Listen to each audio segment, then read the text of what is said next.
Hello, good morning, and welcome to Morning Brew. That's a bit rubbish. You're going to have to sort that out. 1 second. Hello, I'm Graham Hughes. Hello. How are you all doing this morning? It is Thursday, the 16th of July, 2026, mate. Well done. Making. We've also got Mystique. We've got Elle. We've got Simon. We've got One Angry Pagan. Blah, blah, CW is in the chat. Pretty Kate Machine is there saying, happy birthday. Like, the happy birthday goes on for a bit longer than that, but it's too early. It's too early. You don't need that this early in the morning. We've also got, who else have we got in the chat? We've got Pretty Kate Machine, we've got Gallifreyan Ren in there as well. Wonderful to get Gallifreyan in. Graham Haller is in the chat. Loads of others. Brilliant to see you all this morning. At least, metaphorically, I guess you can see me. Hello. Lovely to see your names in the chat. Let's put it that way.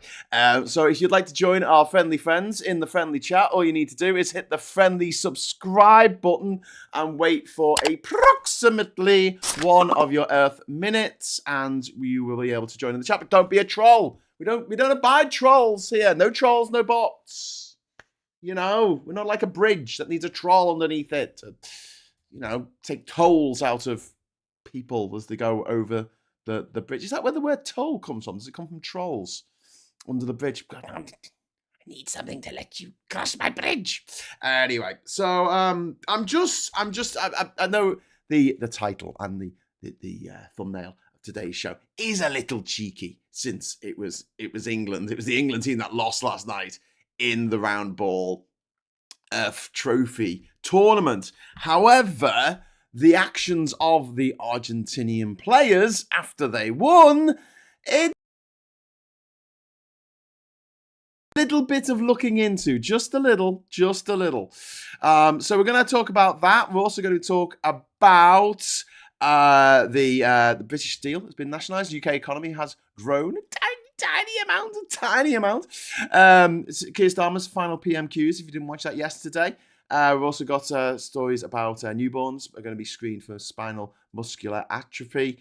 We've also got a story about a 14-year-old boy who's charged with a mosque attack, right-wing, radicalised by the right online. We're going to talk about disparity in NHS training offers, a British teenager who was stranded in Rome for 6 weeks, find out why. And we've got Bristol declaring itself a city of harm reduction, which is nice.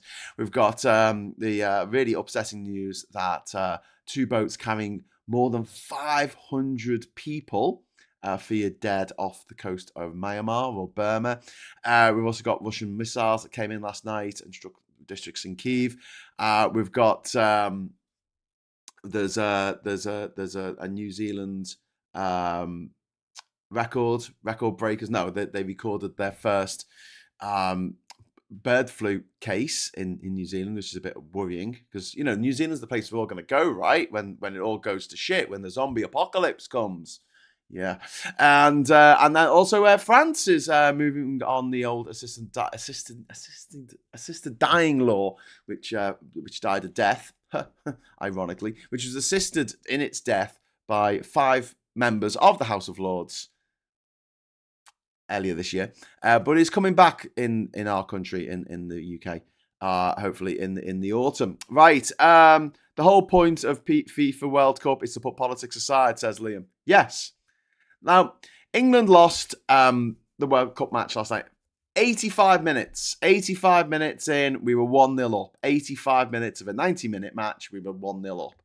And then Enzo Fernandez scored for obviously for Argentina, scored at the 85th minute, and then Martinez headed in the winner. Lautaro Martinez headed in the winner at the 92nd minute. And Lionel Messi assisted both of those goals. Between the England goal, which was scored by Anthony Gordon, right, in the 55th minute, for that next 20 minutes after that, 30 minutes, for the next half hour after that, England only had possession for 12%. Can't read me notes. Then he had it for 12% of the time. Like, it was awful. Anyone who watched the match, like, England played shite. Argentina were pretty good. And I am happy that, that we lost fair and square. I mean, some dodgy VAR decision. I didn't want it to be like another hand of God situation. I didn't want to feel robbed. I didn't feel robbed last night. I just felt disappointed because England played shite. England played absolutely shite. We went 1-0 up and then we just let the Argentinians run around with the ball. And every time they got the ball, they got a chance to stand there and have a think about it and just go, what should we do with the ball? Oh, I think I'll give it to him. Should I give it to you? Do you want this ball? Yeah, go on, give us the ball. Okay. And the England players, just stood there looking like a bunch of fucking lemons, watching the Argentinians just kick the ball around amongst themselves. Every time we got the ball, someone would run us down. Right? So that's a player would run to one of the Argentinian players, run at the England player who had the ball and force them to make a quick decision. Go that way or go that way. 50-50 chance. They might fuck it up. But at least you force them to make a decision instead of going, oh, just chance to set all the pieces up on the chessboard to score goals. Anyway, the point is that I was quite happy at the end of the match. You know, not happy that we had lost, but happy that we'd lost fair and square. I wasn't sitting there going, because I was 7 when Maradona handed the hand of God thing in the World Cup in 1986. I remember going into school the next day absolutely gutted, and we all knew it was a handball. We didn't know VAR to tell us it was a handball. It was a fucking handball, and we lost that match. It was absolutely gutting. It was absolutely gutting, and the same thing. You know, so I was hoping that wouldn't be the case, and it wasn't. Fine. So, Ben Chambers came round. We had some pizza, the cat and the kids, and we watched the match. And then Ben went home, and I started watching something else on telly, right? And it wasn't until this morning when I got up and I was looking at, what to talk about this morning that I found out that during the celebrations, the Argentinian team pull out a banner saying the Falkland Islands are ours, or they have some other name for it. It's Las Malvinas son Argentinas, meaning the Falklands are Argentine. And this, but there is a code. There is a code. Politics and football are not supposed to be, running hand in hand, even though they totally are. You got the president of the United States calling up, making a phone call. Hello, it's the United States president here. I want you to ignore that red card that one of my players got. I don't know what a red card is, but I don't want it. And he puts his hand down, puts his phone down. And so the FIFA's Stadium Code of Conduct prohibits political banners, flags, clothing, or other political material inside stadiums. FIFA had not announced disciplinary action by this time when I was getting prepped this morning. Business Secretary Peter Kyle has called for a formal FIFA investigation. Good luck with that. And before the match, an Argentine Falklands War Veterans Federation had urged supporters to keep the sovereignty dispute out of football. So let's talk for a moment about Argentina's sovereignty claim. Argentina says that it inherited Spain's claim to the island after declaring independence in 1816. Buenos Aires formally asserted sovereignty in 1820, and Argentina established an administration and settlement during the 1820s. But Britain was there first. Britain turned up, planted the flag. There was no one living there. Then for a while, Britain and France had East Falklands and West Falklands. One of them had one and the other one had the other. And then in 1833, less than 10 years after Argentina turned up on the islands, Britain removed the Argentine military presence. And Argentina describes the 1833 action as an illegal colonial seizure, when the reality is that it was illegal for Argentina to take these islands that didn't belong to them, never belonged to them, as some sort of prize for splitting away from Spain. What does Spain have to do with it? Nothing. It was a British claim. It had been a British claim for hundreds of years by that point. So they had this, it would be like a bit like Italy now saying, going out at football and having banners saying that Abyssinia is Italian, Ethiopia is Italian. Why? Well, we occupied it for a few years under Mussolini. So, technically it should be ours. No, it was never yours. You may have occupied it for a few years, but then you were kicked out, quite rightly. Fuck off. Now, the United Nations recognises that sovereignty dispute exists and has repeatedly called on Britain and Argentina to seek a peaceful negotiated settlement. But here's the thing, right? Britain first asserted sovereignty in the 1760s. The 1760s. Like years and years before Argentina even existed as a country. It didn't exist as a country. The islands have been administrated by Britain continuously since 1833, apart from a short occupation in 1982 by the Argentinian military, the junta, of which was in charge of Argentina at the time. Argentina argues that the current population was implanted by Britain and therefore does not possess an unrestricted right to determine sovereignty.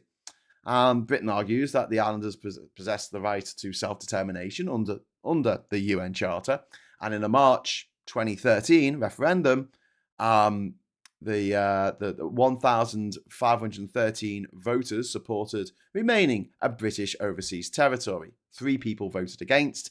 The result was 99.8% in favour of staying with Britain. And then let's talk about the 1982 invasion for a moment. Argentina was governed at the time by a junta, as I've spoken, led by General Leopoldo Galtieri, who he was a dictator, a vile, brutal dictator. The country was facing economic crisis, industrial unrest, street protests, declining public support. Not that that's happening in Argentina at the moment under Javier Milei, who's a fucking nutbag. Like, here's where I get my fucking back up, because this idea that Argentinians have that the people who live on the Falkland Islands really they don't want to be ruled over by London or by I suppose Keir Starmer or Andy Burnham next week. No. They want to be ruled over by a hairy fucking ballsack called Javier Milei, who runs around with a fucking chainsaw on stage. Yeah, we want him in charge, yeah. Because that's so like what the British people are like, isn't it? That's just, it really reflects our culture, that some knobhead with a fucking chainsaw running around on stage like a fucking petulant child with a chainsaw. I realised my lapel was underneath. That was good, was it? Wasn't sexy. Anyway, so the dictatorship was a fucking horror show in 1982. The regime had conducted a dirty war in which opponents were abducted, tortured, murdered, forcibly disappeared, thrown out of aeroplanes over the fucking ocean. But, we wanted that. For the 1,500 people who live in the Falklands, they wanted to be ruled over by a military junta from a country that doesn't speak the same language, that has a completely different culture, a completely different history. That's what they really wanted to be in charge of them. I mean, this whole thing just drives me up the wall, because if we are going to acknowledge that certain places deserve sovereignty and deserve our respect, like Darfur or Gaza or Kashmir or West Papua, then we have to look at these places and go, what do the people who live there want?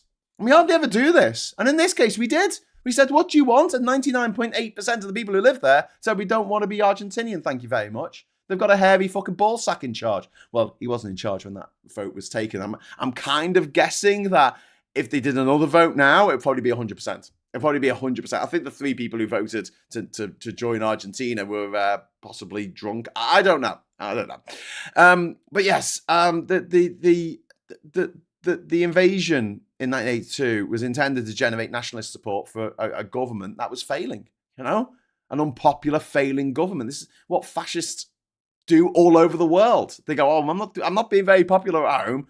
I'm gonna sort that out by starting an invasion. I'm gonna have a daft foreign military adventure. Yay! They do this all the fucking time. This is like nothing new in history. It's like, I'm getting unpopular. Okay, well, we need a new enemy. Now in the UK, we haven't really gone for this sort of military prop up the leader type thing. I mean, obviously the other awful thing that the Argentinians did to us in 1982 was that they made it so that Maggie Thatcher won the 1983 election. She wasn't doing too well in 1982, until they did that, until Galtieri said, yeah, we've got to invade those little islands.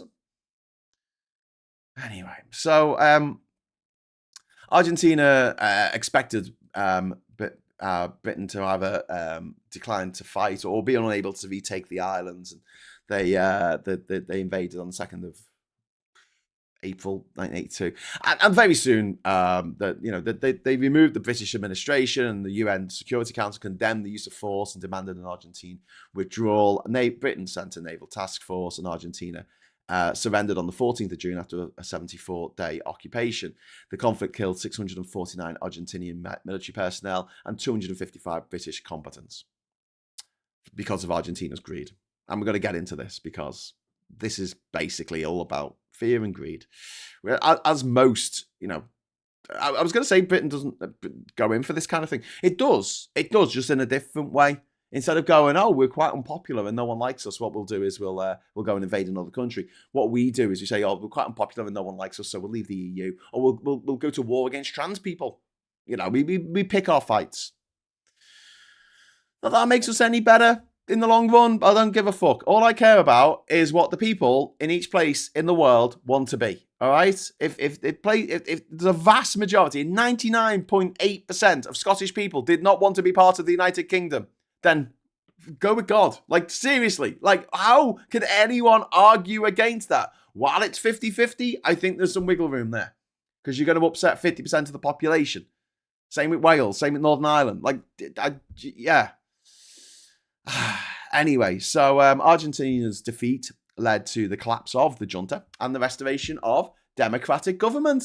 They should be thanking us. Thank you for taking back Alice Malvinas, Britain, because if you didn't, we'll still have a dickhead in charge with a hairy nutsack with a fucking chainsaw, like Javier Milei, the Trump of Argentina. And here's the thing, right? You would think that Argentina would be like, we're not very popular. We're not very popular. Should we do something to make ourselves a little bit more popular? Let's make ourselves, a little bit. People like us a bit more if we do this, in the rest of South America. But they don't. They're just like, fuck yous all, I hate yous.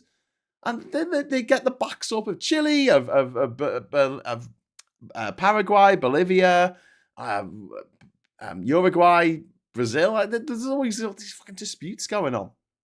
And they get their neighbours' backs up. They do this all the time. Do you think that the guy, De Silva, what his name is, in charge of Lula in charge of Brazil? Do you think he gets on with Javier Milei? Does he fuck? Anyway, but why? Why is this obsession with some penguin-covered rocks with a couple of sheep on them in the middle of the Atlantic? Well, my friends, it's the same old story. How old as the hills that are full of oil, or gold, or silver, in the case of Argentina. No, what it is oil. Is oil. There was always a hope that there would be oil under the North Sea. And in May 2010, the Rockhopper exploration, I think they were called, they discovered what they called the Sea Lion Field in the North Falkland Basin. And this is within the economic exclusion zone, or whatever it's called. Exclusive zone, something like that, of the Falkland Islands, and therefore of the UK. And the project received its final investment decision in December 2025. Phase 1 is designed to recover 170 million barrels of oil. It involves 7 production wells, 1 gas injection well, and 3 water injection wells. And expected peak production is going to be approximately 50,000 barrels a day. And for the first oil out of this oil field to the north of the Shetlands, to the north of the Falklands, is expected to be online in 2028. Although it has taken a long time to get here, so who fucking knows. And Rockhopper's 2025 assessment placed the full field's gross contingent resources at 970 million barrels. Although not all of that is currently available for development. And this is why Argentina wants it. It's greed, just the oil. They're like, we want that oil there. I mean, you could argue that Britain wanted it for the oil. But the fact is, the people who live there shouldn't be chucked off their island. If we're going to try and do the right thing by the people of the Chagos Islands, then we should do the right thing by the people of the Falkland fucking Islands. And that this idea that they don't actually live there, or they were planted there, it's colonial. It's a colonial mindset. It's an imperialistic mindset. It's the same mindset that Britain had when we invaded Australia and declared it terris nullius. We said there's no one lives here. It's a blank slate. No one lives here. Tabula rasa. And the millions of Aboriginals who lived there were like, no, fuck off, we live here. But unfortunately, they didn't have the same legal system that the British had concocted. But the idea that the people who live in a particular place don't really want to live there, they're just an inconvenience. It's fucking ethnic cleansing. It's genocide.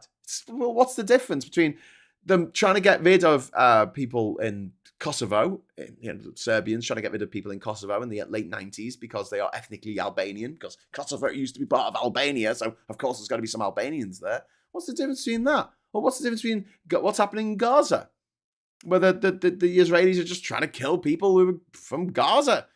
Trying to wipe out entire, I wouldn't say neighborhoods, trying to wipe out entire cities, razing cities to the ground, forcing people to live in tents and live in, hobbled together bits, abodes that have been created from the rubble, from all the buildings that have been destroyed. What's the difference? You have a military junta coming into someone else's area, someone else's territory, and telling all the people there that they're not the people that they thought they were. No, you're no longer British. You're all now Argentinian.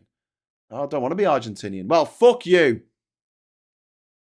I'm sorry, but there's, as much as I fucking recoil and hate the things that the British Empire did in the past, the claiming of some uninhabited islands in the middle of the fucking South Atlantic is not one of my, top priorities of going, we need to redress this.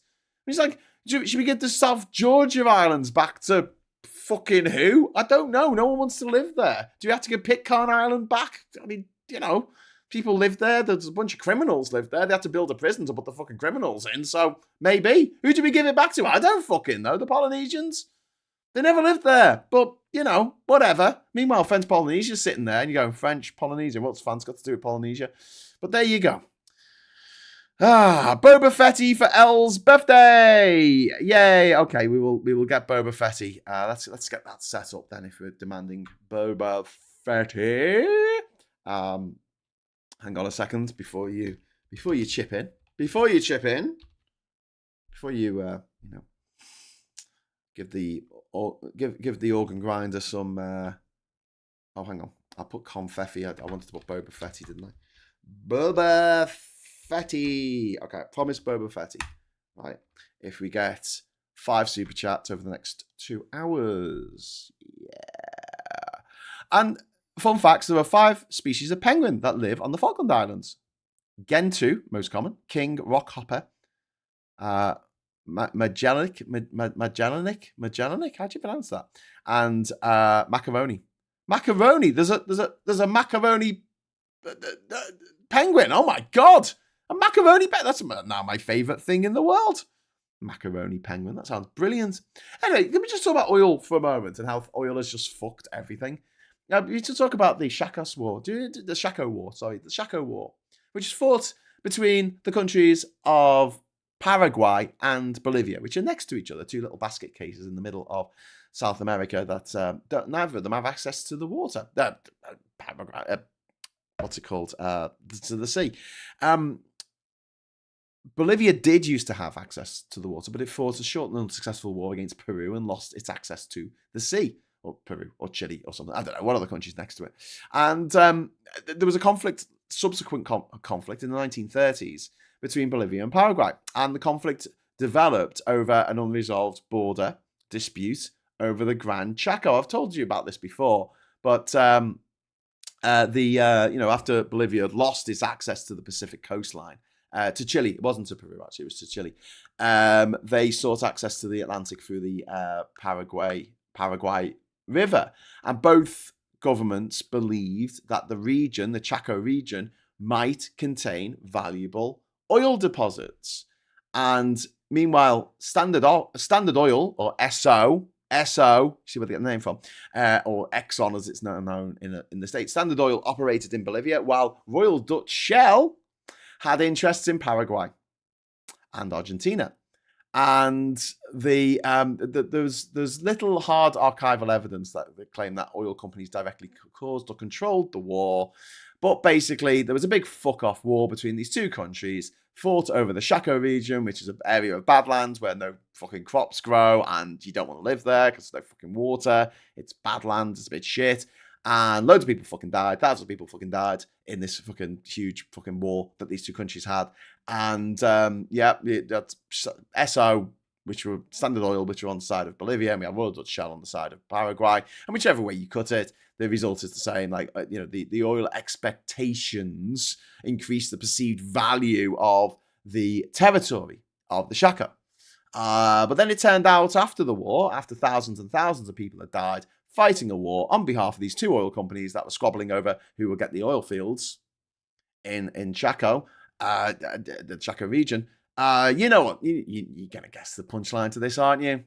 Turned out there was no fucking oil there. They just spent 3 years, thousands of lives fighting over some wasteland. A bit of desert. A bit of fucking desert. Under which no oil flowed. And then we've got, more recently, Venezuela's claim to Guyana. Now, when I first visited Venezuela years and years ago, I remember seeing a map as you cross the border, and on the map it's got Venezuela, here's Venezuela, and then it's got this big chunk of Guyana, the country next door, which used to be British Guyana. They drive on the left, they play cricket, the people there are ethnically Indian or African heritage. They're not Hispanic, they don't do Hispanic things. They don't celebrate Hispanic events. They don't say Fidesz Navidad. They say Happy Christmas. Anyway, so Venezuela claims that what they call the Essequibo region, which represents more than 70% of Guyana's territory, so over 2/3 of Guyana's territory, they claim belongs to them. So when you saw it on the maps, it said zone to be reclaimed in Spanish, zone reclamation or whatever it's called. They would have it on the maps that they are going to reclaim this zone. And an international arbitration fixed the border in favor of British Guyana in 1899. And Venezuela disputed the award's validity and has a claim over it for ages. And unfortunately for the people of Guyana, fortunately and unfortunately, they found oil. Going back to the quote that I love from the movie Blood Diamonds with Jennifer Connelly and that guy, Leonardo DiCaprio, in which there is a village that's all burnt out and fucked from the war, which is being paid for by diamonds. And the old man in the village says, let's hope we don't find oil, because then our troubles will really begin. Yeah. So anyway, they found oil. They found a fuckload of oil off the coast of Guyana. And once, Venezuela, basket case country run by dickheads for years. Well, fucking what? Oil? Now, let's not forget, Venezuela reserves of oil in the world. You go to Venezuela, right, and you can fill up your tank for $1, right? I'm not kidding. It's $1 to fill up your tank. I don't mean your petrol tank. I mean your Sherman tank, okay? Fill up your Sherman tank with fuel, and it will cost you $1. It's so fucking cheap because it's all subsidized by the government. I mean, their oil to them is like fucking water, okay? They don't care. You go over the border from Colombia, or you go over the border into Brazil towards Boa Vista, and there's queues of traffic, like cars just waiting to cross the border, because they cross the border, fill up with fuel, and then come back over, because it's just cheaper to do that than they'll drive miles and miles, because the oil is so much cheaper, the petrol, the diesel is so much cheaper in Venezuela. Anyway, but Venezuela doesn't have enough oil, because just like these billionaires who go mad, they can never have enough. And so this is now Venezuela's claim over 2/3 of its neighboring country, which has been an independent nation for decades now. And there was an international arbitration in 1899 that said, no, here's where the border is. And there is no road that goes between Venezuela and Guyana. And one of the reasons why is because it is dense tropical fucking jungle. It's a bit like the Darien Gap, I'm sure if they put their mind to it, they could build a road between the two countries. But as it stands, if you want to get into Guyana from Venezuela overland, as I had to do, you have to go into Brazil. You go down into Brazil and then up again, because there's no road going from one to the other. It is dense tropical fucking jungle. In fact, it's so dense. The Jonestown massacre. The Jonestown massacre. Reverend Joe Jones, or whatever his fucking name was. And he got 1,000 people, men, women, and children, to drink the poison Kool-Aid. The absolute fucking massacre. 1,000 people dead. And people who refused to drink the Kool-Aid were slaughtered like fucking animals. Just horrific scenes, right? The Jonestown massacre, that took place in the Guyana jungle, sort of halfway between the capital of Guyana, Georgetown, and the border with Venezuela, because it was dense tropical fucking jungle. Dense tropical jungle. Pretty Cake Machine, Boba Fetty, Confetti for L. Oh, that's really sweet. Thank you very much for the super chat there, Pretty Cake Machine. It's very kind. Jim Jones, that was the one. Jim Jones. Not to be confused with Jim Jeffries, who's a very amusing Australian stand-up. Anyway, so yeah, the fact that major offshore oil has been found off the northern coast of Guyana. Northern coast, obviously, because it doesn't have a southern coast or an eastern coast or western coast. It's just got a northern coast. But yeah, that made Venezuela sit up and pay attention. They actually had a referendum. They had a "Shall we invade our neighbour" referendum. And people overwhelmingly supported the idea of military invasion, the slaughter of how many, you don't care how many people it's going to take, in order for Venezuela to get some more oil that it can't even fucking export because it's got all these fucking sanctions on it. And it's being controlled by the US now anyway. And oh my God, what the fuck, man? What the fuck? Imagine we have a referendum. Should we invade Calais? Should we just take it? Should we just take it? You know, shall we? And then people saying, oh, yes, we should have a war and people should die. Why? What's in Calais? Oh, well, there's some precious material, you know, we can make some money. Will we make money out of it? Will we? Will we, Gandalf? Will we make money out? No, stupid hobbits. You're not going to make any money out of it. Fucking Esso is. Royal Dutch Shell is. BP's going to make a fucking killing. You're going to get fuck all. You leave it nothing. I say good day to you, sir. But thank you for your vote. Fucking idiots. I don't want to disparage the good people of Argentina.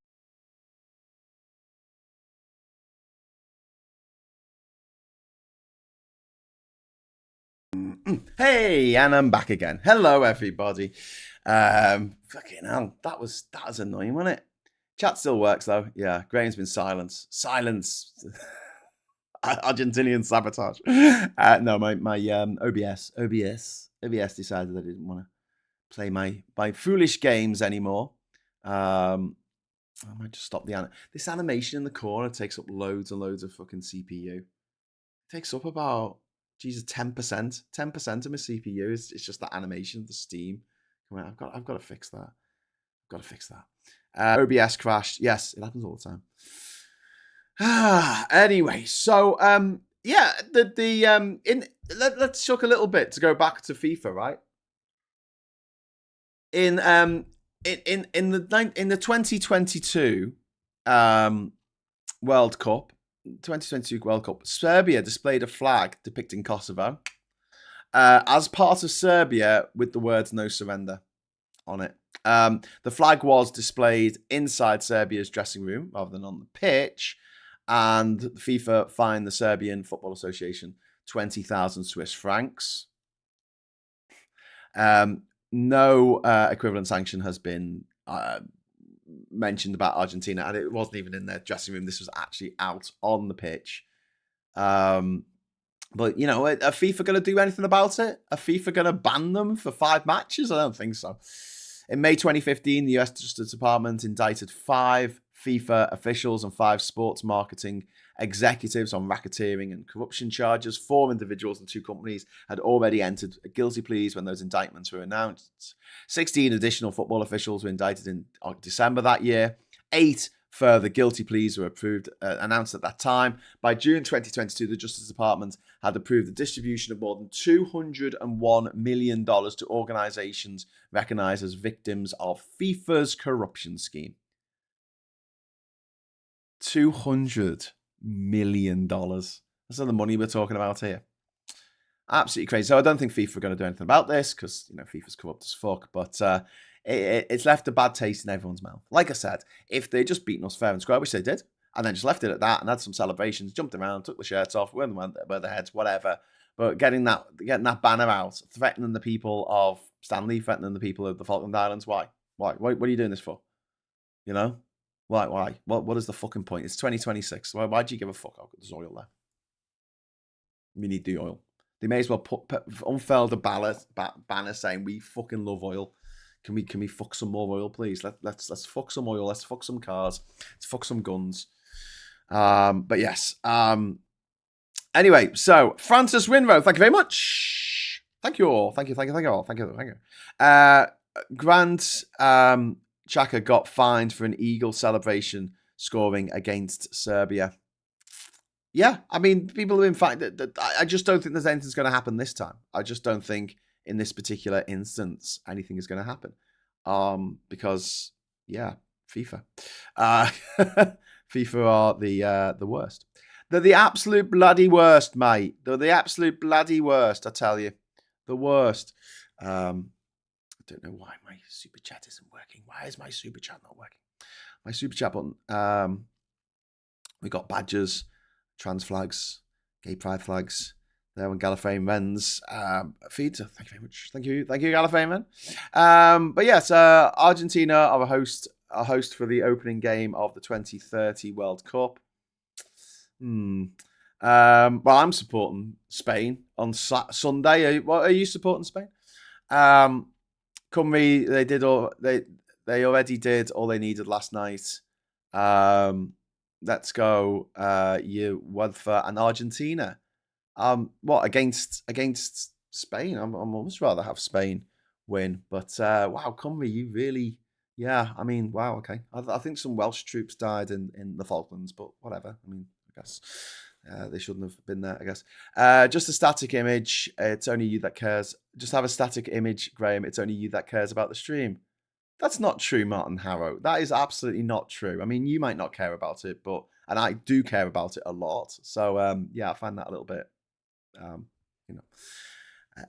Anyway, right, moving on. I don't want to start fights with people in the chat. Scott Walton Dev, thank you very much for the £5 super chat. Hopefully they try to invade before the next election. Burnham boots them out and rides the popularity wave all the way to a 500-seat majority in the next general election. I don't think that will happen. I think we'd beat them probably, but I don't think that Andy Burnham would get a 500-seat majority. Could you imagine? There were lots of people at the time, who said that we shouldn't be going to war over these rocks in the Atlantic. And it's not just the principle of it. It's not just the principle. It's the fact that the people who live there want to be British. That is it. That is the only thing. That is the only thing, right, that I care about. I don't care about the rocks. I don't care about the fucking oil. I don't care about the penguins. I do, but not so much, I want to fight a war over fucking penguins, all right? Just leave it, guys. Just leave it. Why? After all these years, are you still bothered? But yes, and then you go. When Cymru doesn't have any force of their own, can you really say they fight for my country? May more so your king and his kin, judging by the regiments we're allowed. I don't know what the history is on that. I know that the lots of the troops at Rorke's Drift in the Zulu movie were from Wales, and they sang "Man of Harlech," which is cool. I'm quite impressed with Cymru's absolute blinding, white hot hatred for the rest of the country, which is quite impressive. But there you go. I don't know. If it, like I always say about these things, if it was a huge majority of people in a particular place that did not want to be ruled over by someone else, then fine, be independent. Whether that's Quebec, whether that's the Basque Country, whether that's Catalonia, whether that's Kosovo, wherever, if it's a vast majority, I'm all up for it. But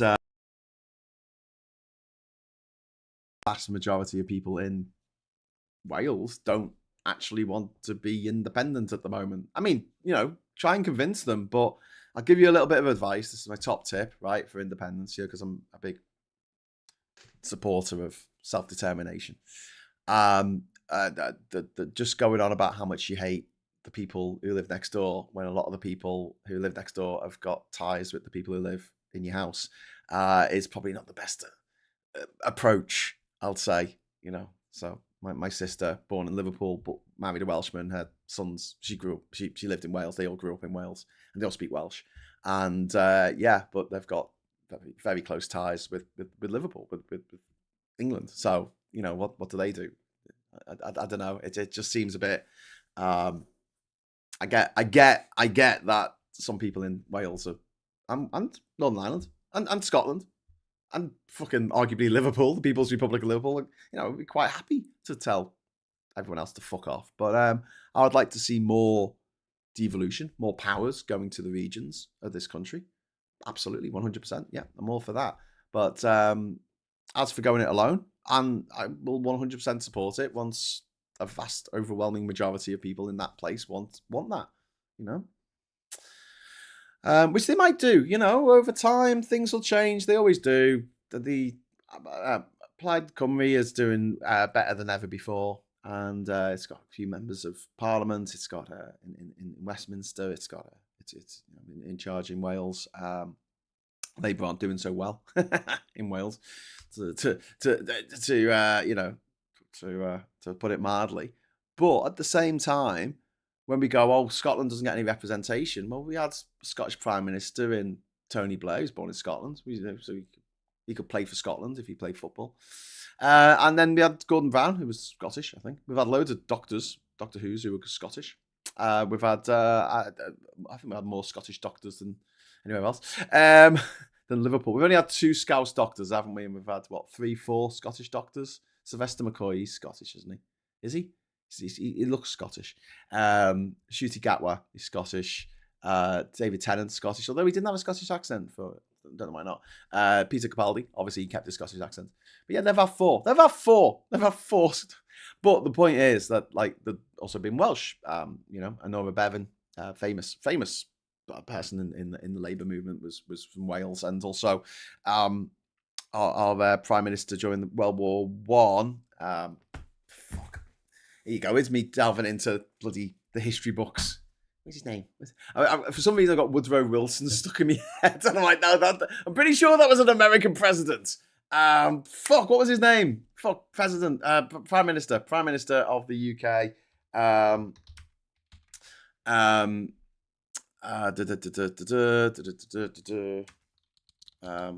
a sec. Someone's going to tell me in the chat now.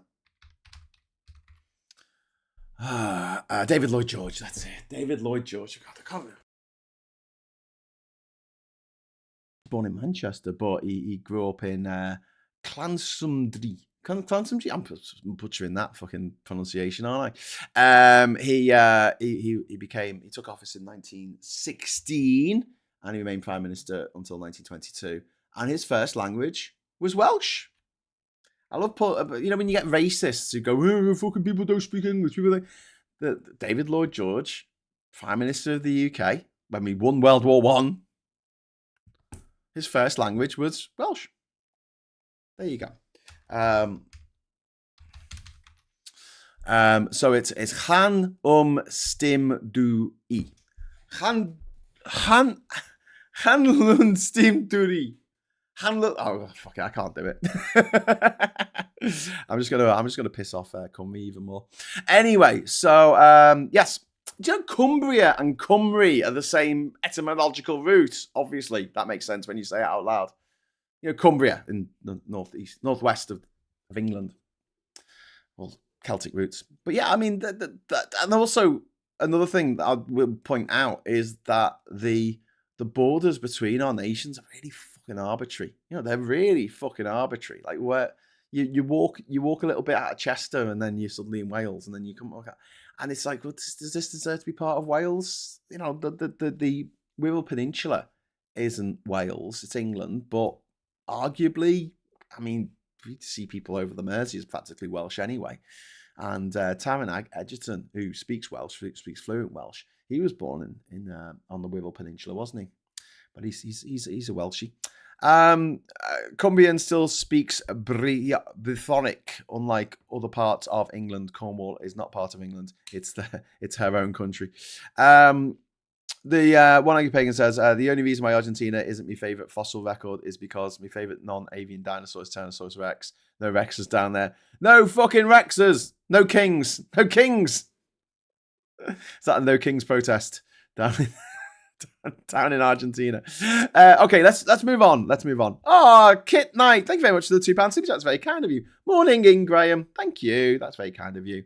For some reason, my Stream Deck isn't working this morning. I'm going to just take it apart and see if I can get it to bloody work. Get bloody work, you bloody bastard.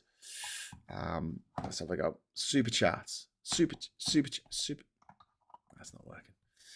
Hey, what is going on? What is happening? Devices, Stream Deck, disable, enable. There we go. Right, let's see if it works. No, it's still not working. Still not working. God damn it. Oh wow, you can visual orientate it so it's upside down or sideways. Cool. Sorry, I'm playing with my Stream Deck here, which is the little box. And I usually just press the super chat button on here and the super chat animation comes up. But it's not doing it, so I'm going to have to do it manually. I'm going to have to turn the wheels and turn the valves in order for the super chat thing to go. I said Steam, not stream. Oh, okay. Yeah. Sorry. I thought you just meant like, thanks very much, Martin, for that. I feel bad. I thought you meant you just wanted to have like a still of me like this, just while it talked. I was like, who would watch that? Okay, I'll let you off. Sorry, I read it wrong. It's early. I can't do it. I can't do basic multiplication at this time of the morning. But yeah, it's a still at the moment. It's still a still. And my CPU usage has gone down from 30% to 20%, so that's good. In fact, I'll add that to the manifesto. Groats as currency, qubits as units of measure, rels as units of time, and a PM with a funny accent. I like having a PM with a funny accent. Benny Larson says, I hear that people from Cumbria are great in prawn movies. Sorry, I couldn't resist. Who put the cum in Cumbria? Excuse me. Who put the clit in Clitheroe? Who put the cunt in Scunthorpe? Anyway, I hear Clitheroe is very hard to find. So yes, British Steel. Moving on. British Steel has now been nationalised. The government has completed the transfer of British Steel into public ownership. It's taken a year to do this. The government seized operational control in April 2025 to prevent the closure of the Scunthorpe works. The company was previously owned by China's Jingyi Group. Approximately 2,700 jobs at the plant were at risk. Scunthorpe is Britain's primary steelmaking site, and its products supply the rail, construction, and automotive industries.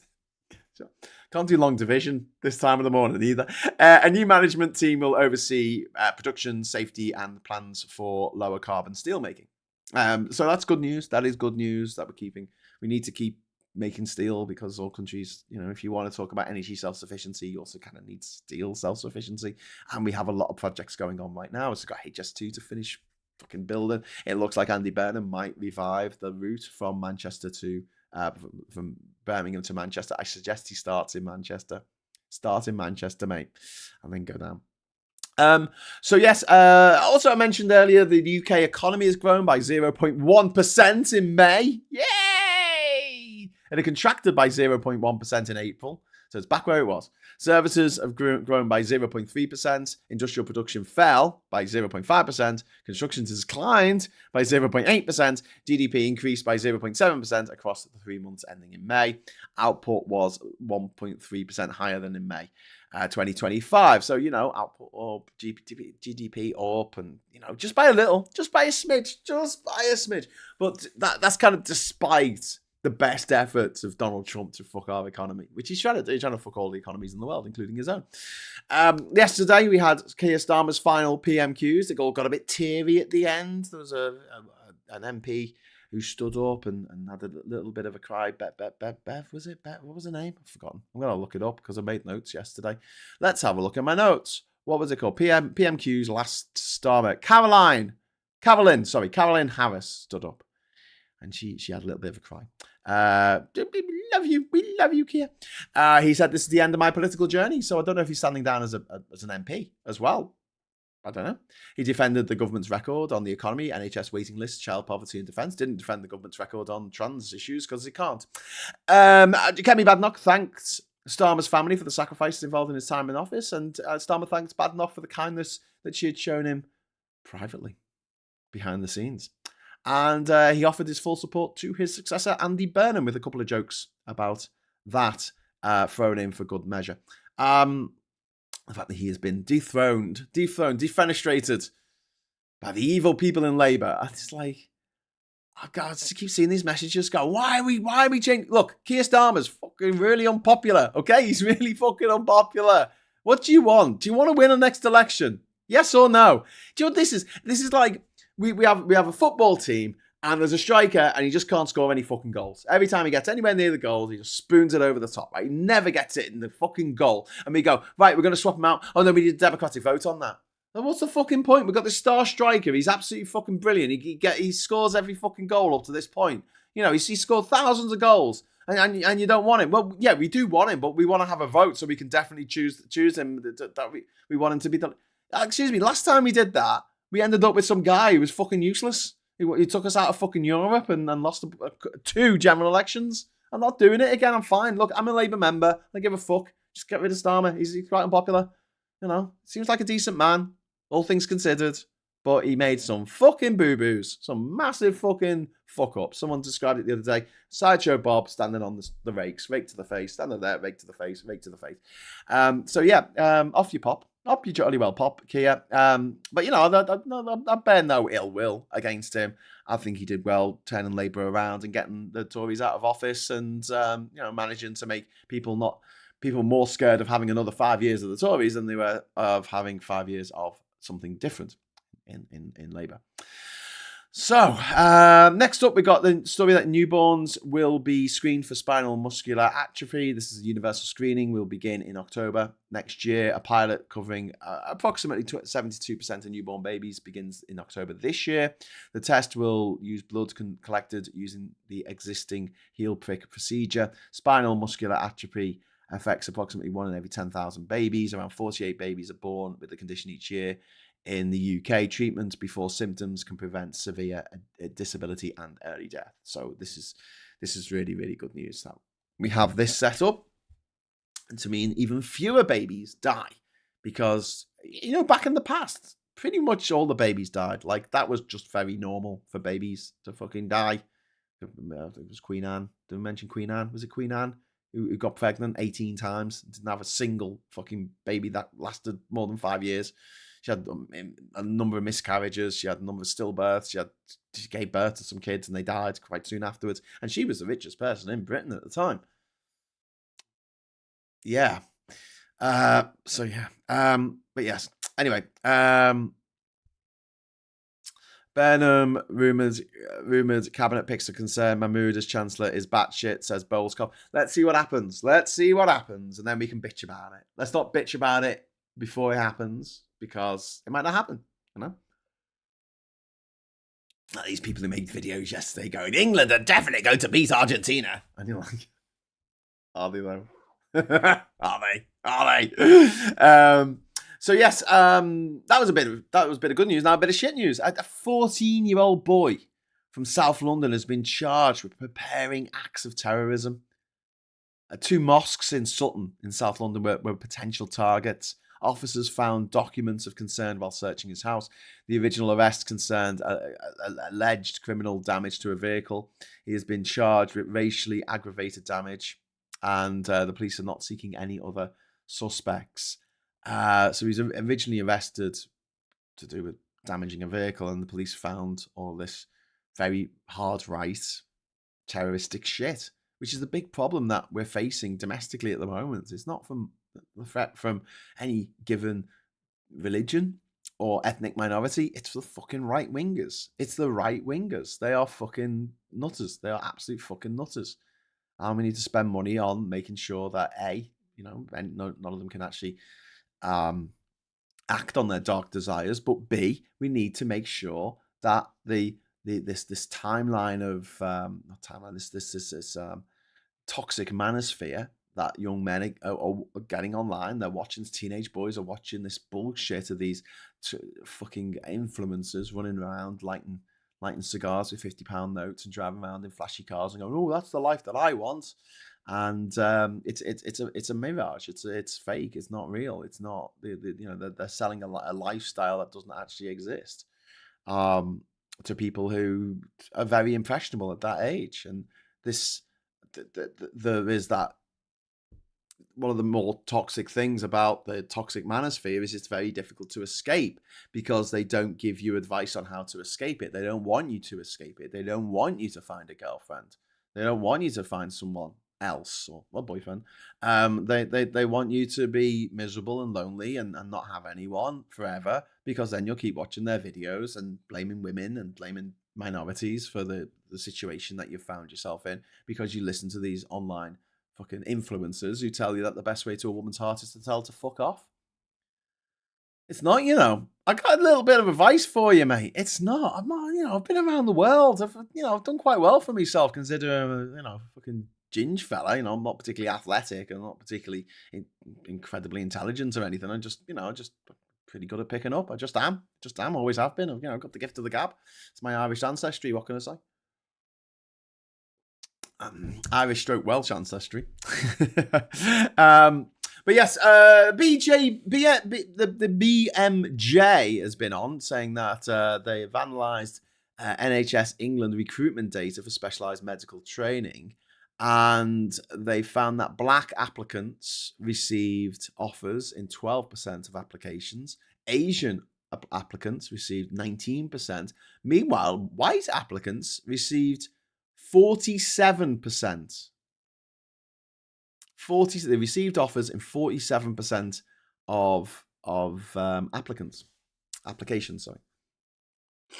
So 12 for black people, 19 for Asian people, 47% for white people. That's a bit of disparity there, isn't it? In 2024, 10, just 10, count them on your fingers, 10 of the 1,158 black applicants for first stage anesthetics, the people with the big mallet who knock you out when you go and have an operation, received training places. That is fucking crazy. 10 out of over 1,000 applications. Black and Asian candidates were often shortlisted at similar rates to white candidates. The largest disparity appeared during final selection. Fucking crazy. But there you go. A bit of institutional racism there. As been pointed out by other commentators, if you have a black sounding name or an Asian sounding name, you're less likely to get a job. You're more likely to have to send out more CVs, like 10 times as many CVs, to get as many interviews as a white person will. He's called John Smith. Meanwhile, a British teenager got stranded in Rome, and not for the reason that you might think. You might think, is that because of the new rules that have come in about getting in and out of the Schengen zone? You got to give your fingerprints up. Give me your fingerprints. Fingers on the screen. No. This is to do with the new rules that require dual British citizens to travel using a British passport, or what they call a certificate of entitlement, which costs £589 for a certificate of entitlement. The girl possessed 2 valid passports, but neither met the new requirement. And she remained in Rome for 6 weeks, missed school, 15-year-old missing school for 6 weeks. And her MP had to fucking intervene before the Foreign Office issued an emergency travel document. How fucking ridiculous is this? How absolutely ridiculous. So you got to travel on a British passport. If you're coming into Britain and you have dual citizenship, you can't travel into the UK with your Australian passport or your Italian passport or your Pakistani passport. You've got to travel in on your British passport. Because why? I don't know. Anyway, 9. Bristol declared itself a city of harm reduction. Bristol City Council has adopted a public health-based approach to problematic drug use. I really support this. Green, Labour and Lib Dem councillors supported the motion. So this is a tripartisan, is that a word? Bipartisan motion here. The Conservative councillors opposed it, obviously. The policy supports the proposed establishment of a supervised drug consumption facility. Bristol's drug poisoning death is almost twice the national rate, and the council says the objective is to prevent overdoses and direct users towards treatment and not treat them like criminals who should be out on the street dying under arches. No, they should be given the same dignity and respect as anyone else who is suffering from a debilitating ailment, disease. You can't say to someone, "Oh, you fell off a ladder. We're not going to break. We're not going to sort your leg. You shouldn't have been up a ladder. What are you doing getting up a ladder?" We don't do that. But when it comes to addiction, it's like, "Oh, you already got yourself to blame." When actually, the way society is set up, no, I'm not. This is we were talking about the left wing and the right wing, what the fundamental differences are. And the left wing is a lot more collective. It's a lot more about society. It's a lot more looking at people as a group rather than people as individuals, like what they do on the right. It's all about the sovereign individual, and it's all up to you to pull yourself up by your bootstraps. It's very easy to talk about being a sovereign individual when your daddy was worth £100 million, wasn't it? And he went to Eton. Yeah. Talk to me about sovereignty, Jacob Rees-Mogg. Talk to me about how you crawled at your mum and fucking, I don't know, found a cow to fucking milk. Well, you bought a cow, milked it, and that's how you got your milk. You bought your own nappies from the supermarket and changed them yourself.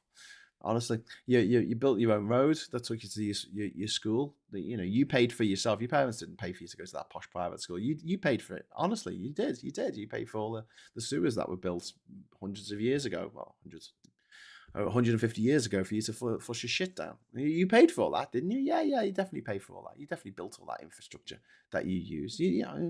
And you've written a book about it called The Sovereign Individual. Oh, that's fucking wonderful.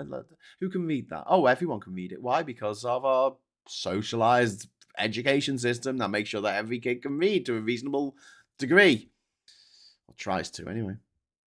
But yeah, the right wing just gobshites. They really are. Meanwhile, the 500 Rohingya Muslims have died. They travelled from refugee camps in Bangladesh. They're attempting to reach countries including Malaysia, Indonesia, and Thailand. 500 people capsized on these two boats, but all of them believed to have been killed in this horrific accident, which wouldn't have happened had the Buddhists who run Burma not decided to make Muslims who live in Burma and have lived in Burma for centuries public enemy number one. And this is when I pull sort of the whole thing of like, there is this idea in the West in particular that the Buddhists are just these really peace-loving, people. It's the Christians, it's the Muslims, it's the Jews who are always at each other's throats. But the Muslim, the Buddhists, they're chill, they're totes chill, dude. They're totes chill. Tell that to the people of northern Sri Lanka, who had entire villages wiped out, just burnt down to the ground in 2010, 2011. When the Sri Lankan government went on campaign to destroy the Tamil Tigers in a very similar manner to the way that Israel has gone about destroying Hamas in Gaza by just killing everyone. The government of Sri Lanka is a Buddhist government. It's a Buddhist majority country. The Tamils are majority Hindu. And then you got the Buddhists in Burma who kicked out thousands and thousands of Rohingya Muslims who are now living in refugee camps in places like Bangladesh. And then you've got the Buddhists in China who invaded the Buddhist kingdom of Tibet. Took it over. You got the Buddhists in China killing people, the Uyghur Muslims up in the northwest of the country of China, killing them, putting them into concentration camps. Good old Buddhism, eh? And the point here isn't that that Buddhism's a bad religion. I don't think it is. I don't think any religion is particularly better or worse than any other. I just think that the reality is we live in a world where people will use any excuse to be horrible to the out-group. And religion gives us a lot of reasons to point to people and say, you're the out-group.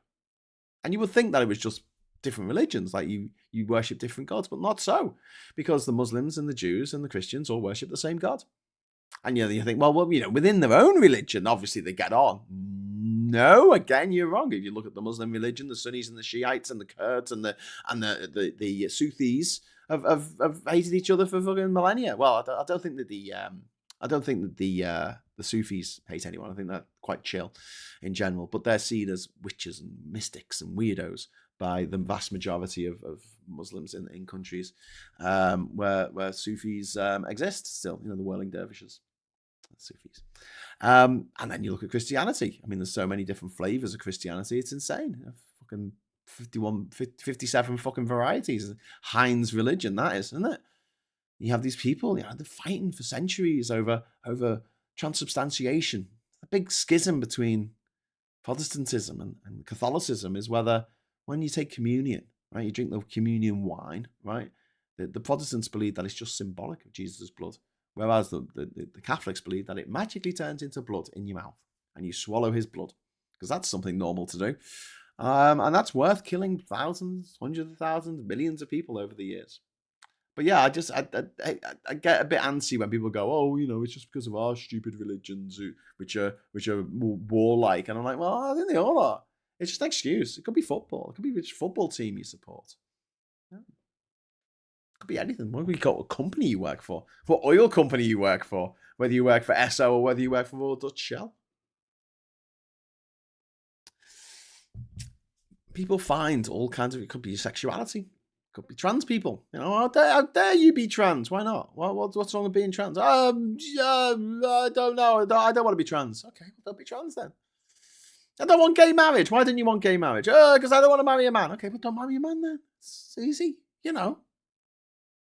Simple. Just don't put your immorals. Don't force your immorals on other people. Is immorals even a word? I don't know. There's always issues with tribbles. There are always issues with tribbles. That is the trouble with tribbles. I should get look. It'll be really funny. Right? If I had the money, I'll do stuff like this. I'll just like one of these shows. I'll just have like a tribble there, and then the next show I'd have two. And the next show, and then by the end of the week, I'd have like hundreds of tribbles all over the couch behind me, and just, and that'd be quite funny. Just that I won't even mention it. I won't draw attention to it. I just have tribbles appearing behind me, like stacked up on the back there. So yeah, ballistic missiles struck 2 districts of Kyiv last night. 2 people were injured. 2 people were killed. Actually, 6 people were injured, including a 16-year-old. Fires broke out in storage and warehouse buildings. Odessa was also attacked. Odessa is a port on the south coast of Ukraine. It's between Moldova-Romania border and Kherson, and is actually the biggest port that Ukraine still has access to. An educational facility in Odessa was damaged, and Russia said it had targeted drone production, military cargo and fuel infrastructure. It bollocks. It fucking targeted theatres and schools and hospitals. It didn't give a fuck. But like when it says it targeted drone production, well, the joke is that the drone production, that a lot of it's happening in Ukraine, is just being done in people's kitchens. It's just people bought a 3D printer and they're printing out parts for drones to send out to fuck shit up for the Russians, for the Ruski. New Zealand, I mentioned the bird flu cases. This is H5N1, which is a strain of the flu, bird flu. This is New Zealand's first confirmed case of that strain. There's no evidence of infection amongst domestic poultry. It was a brown skua that was found to have had this particular ailment. And don't forget, birds do migrate, so this isn't too much of a surprise, but the 300 breeding birds from 5 endangered species are being vaccinated as we speak, and that includes the kakapoo. The kakapoo is the best animal ever. The kakapoo, if you don't love a kakapoo, I've got nothing down for you. They're just magnificent, absolutely bonkers little parrots that run around, and they're called a kakapoo. It's the world's only flightless parrot, and there you go. And it's one of the few birds that is notably sexually dimorphic in body size. Body size, not in colours of the feathers, but body size. There you go. It weighs the same as a cat. Looks like it's covered in moss and prefers hiking and climbing to flying. So there you go. And it can grow as big as, weigh as much as 4 kilograms. That's pretty mad for a bird, isn't it? Plus, it's called a cockapoo, which is just the best word. It's just a great word. The like berserk. I was thinking about that last night. Go get the berserkers. Get the berserkers. Berserk is just a great word, isn't it? He went berserk, especially in a Liverpool accent. Oh fucking hell, mate! He went berserk. Love it. I love chocker as well. Liverpool people, it means chock-a-block, like it means full. So if you go like, oh, I tried to go to the cinema to go and see E.T., but it was shocker. It's great. London warehouse, the Reform Limited Russian paid lout set fire to was a drone assembly plant. Really? Not the same Beeb football without Lineker, though, is it? Why people watch Netflix instead? Yeah, the BBC got rid of Lineker because he was too lefty. He was too much of a lefty. Yeah. That's a cockapoo rather than a cockapoo. A cockapoo is a dog. Don't get your cackapoos and your cockapoos mixed up. While you're sailing across Lake Titicaca. The right wingers selectively use the Old Testament wrath and hate base. They are vile pretend Christians. Yeah, absolutely, Kimberly. It does annoy me somewhat, being a former choir boy who's actually bothered to read the motherfucking Bible. It's a long time ago. I've forgotten most of it, but I actually bothered to read the motherfucking thing. How so many people, like billions. I mean, I'm talking about like just a few. Billions of people who purport to be Christian have never read the operation manual, never read the instruction manual, never read the Bible. They've never read it. And I'm not that mad. Imagine you were like a massive fan of Lord of the Rings, like, and you went to a special building every Sunday morning to go and tell stories about Lord of the Rings. And you remember that bit when Gandalf sat down the staff and told the Balrog to fuck off. And do you remember that bit where Boromir got the arrows and it was, do you remember? And then they say, have you read it? No. What? You've been coming here for years. You've given all your children names out of Lord of the Rings. You've got Lord of the Rings tattoos all over you. You've got little shrines to fucking Shadowfax on the wall. What the fuck? How can you not have read it? You've seen the movies though, right? No. What? No, I don't have time to watch the movies. I've got other things to do. I have time to watch. So what do you know about it? Well, you see, I come here each week and the guy at the front in the dress, he reads out a little bit from the book. So I know that bit. I know some bits really fucking well. I know the bit about Jesus at the wedding in Canaan in Galilee, where he performed his first miracle of turning water into wine. Sorry, did I say Jesus? I meant Treebeard. I know the bit about Treebeard looking at the hobbits and saying, well, that doesn't make much sense, but you are very small. Okay, do you know any context to that? Do you know what an ent is? No, I don't know what an ent is. I just know Treebeard was one. Oh, for God's sake.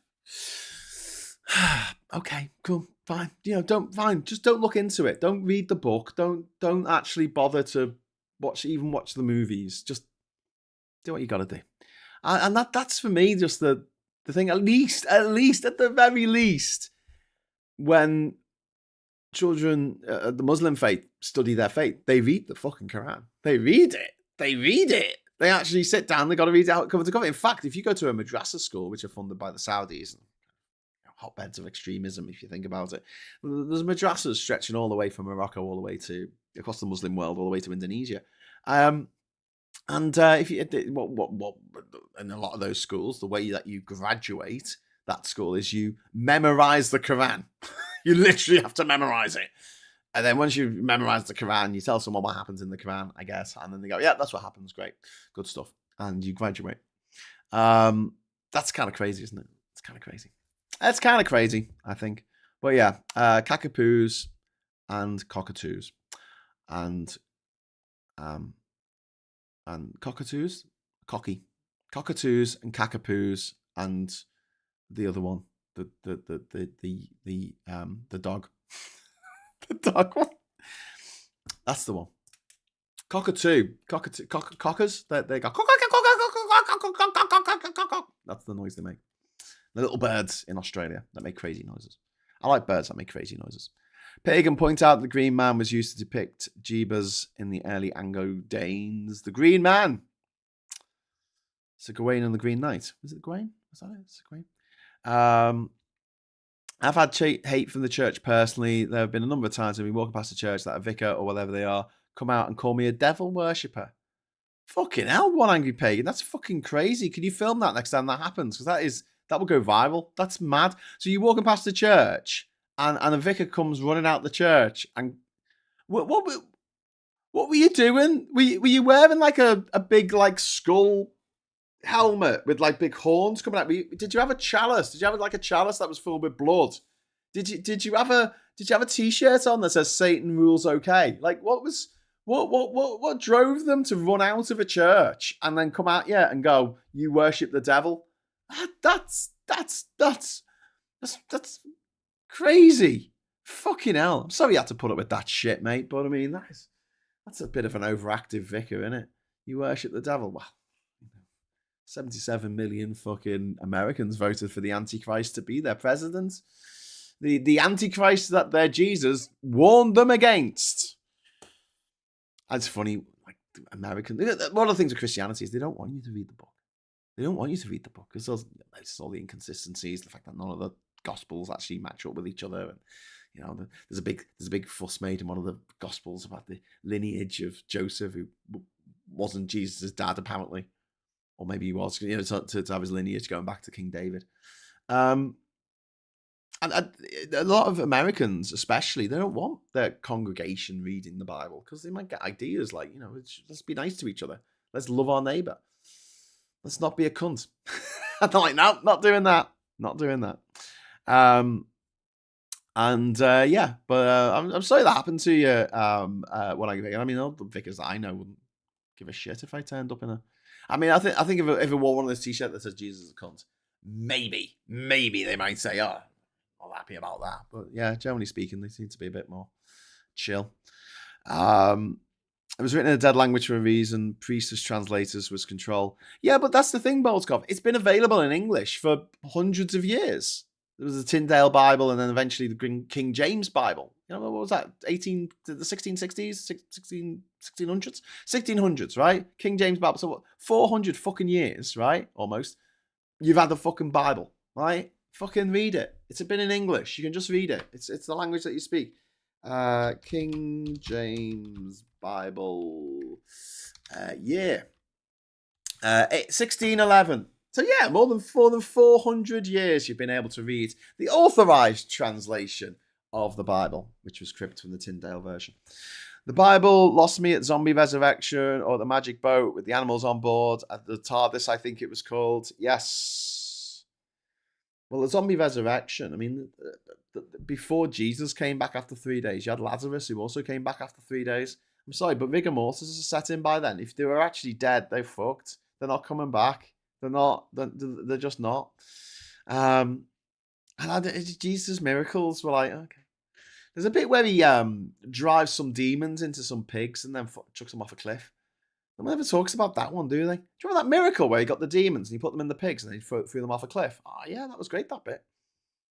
It's like in the Old Testament, no one ever bothers looking at Deuteronomy or Leviticus or any shit that's written in there. I mean, it's like it goes on about, if it's sinful for a man to lie with a man as he lies with a woman. Okay, fine, cool. And then the next verse is, it's also sinful to wear clothes woven of two types of material. It is also, if you work on the Sabbath, you're to be put to death. If a woman has a period, she's got to burn 2 fucking pigeons as a burnt sacrifice to the gods. There's a lot of Christian women going around burning fucking doves. Is that something that happens? Release the pigeons of war, the pigeons of periods. Going down the chemist, you go down to not WH, what's it called? Boots. You go down to Boots. Excuse me, what do you want? I'd like some tampons, please. Okay, here's some tampons. And I also can I have a couple of doves, please? I've got to make a ritual sacrifice. What? Why? Because I'm on my period. want my period. I've got to sacrifice some fucking doves, or it will be very bad. And here's the thing, right? Here's, I think, that the most devilish part of it all, right? If you describe to someone a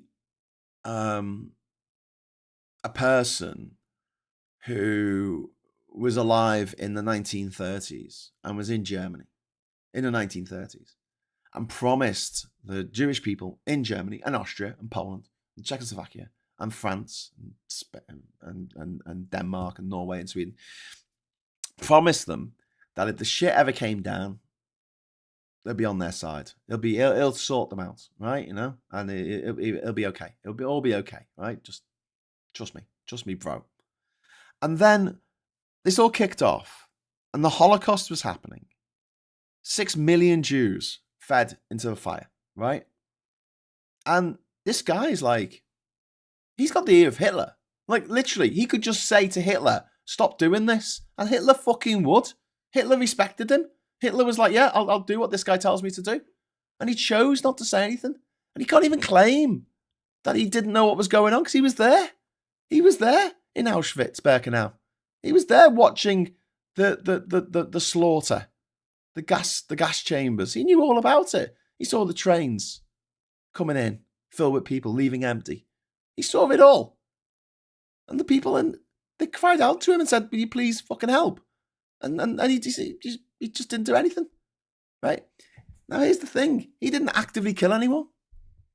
But do you think he should have been brought to book in the Nuremberg fucking trials and sentenced to fucking hang or life imprisonment for that?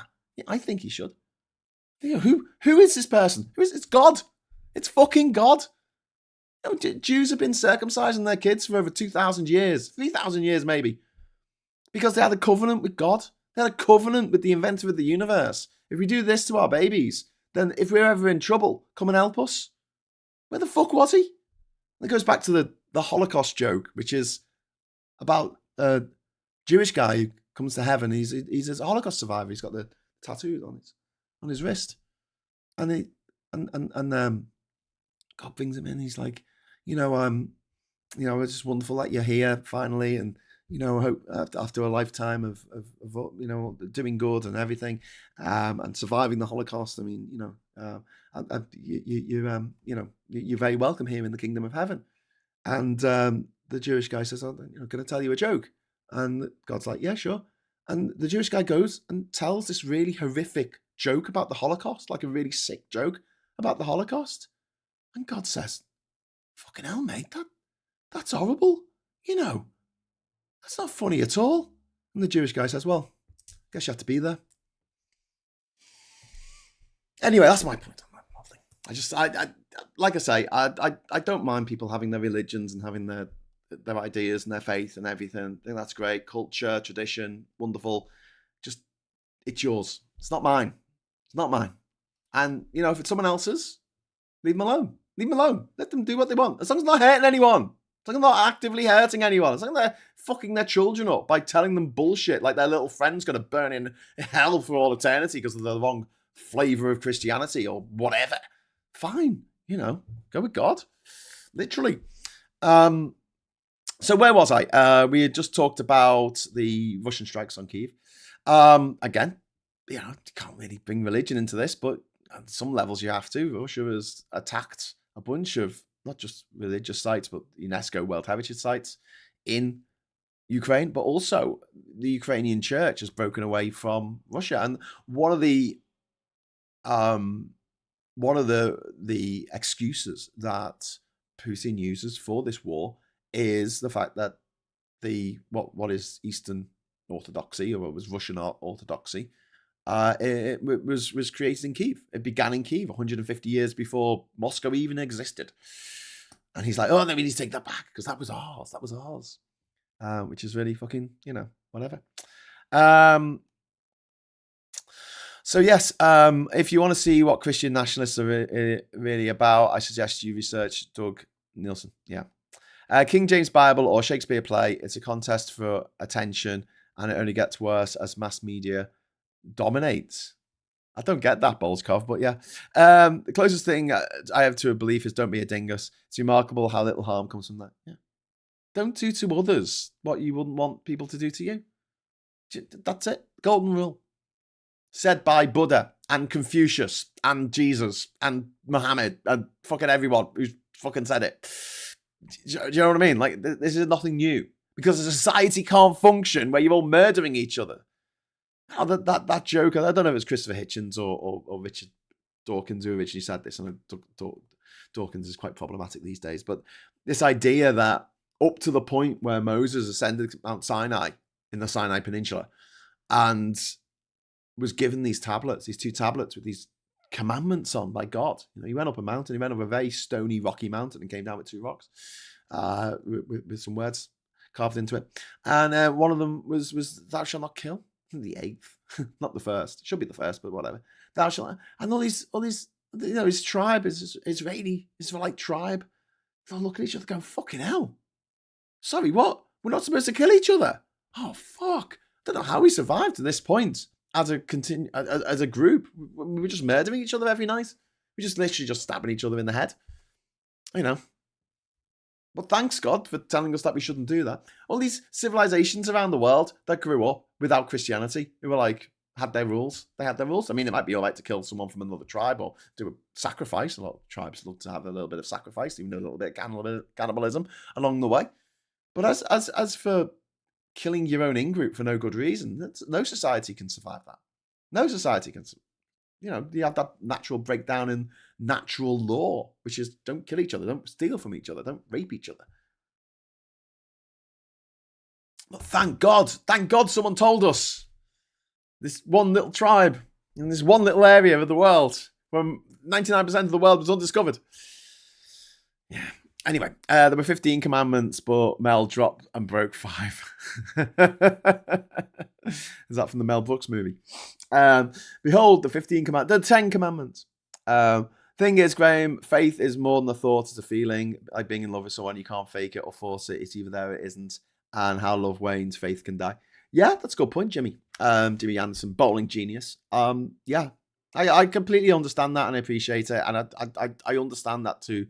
A lot of people, their faith is what helps them get out of bed in the morning. And okay, fine. I don't mind. You know, whether it's that or whether it's playing games on your fucking Switch 2 or whether it's going to the footy or whatever, or you know, going to see your mates at the pub, whatever it is that makes you happy, as long as it's not hurting anybody else. But time and time again, we see religions stopping other people doing what they want to do, whether that's being gay or being trans or being part of a different faith. You know, how dare you? You know, they talk about cross faith discussions and then leave out certain faiths. And yeah, so the final story today, I just wanted to mention, is that France's National Assembly has approved legislation for an assisted dying law by 291 votes to 241. It applies to adult French citizens and legal residents. Applicants must have serious, incurable, and life-threatening conditions in an advanced or terminal phase. They must experience constant physical or psychological suffering that cannot be relieved. They must retain the capability to make a free and informed decision. The lethal substance may be self-administered or administered by a medical professional when necessary. The legislation still may be reviewed by France's Constitutional Council, but I'm hoping it'll go through, and hoping this will set the boundaries for the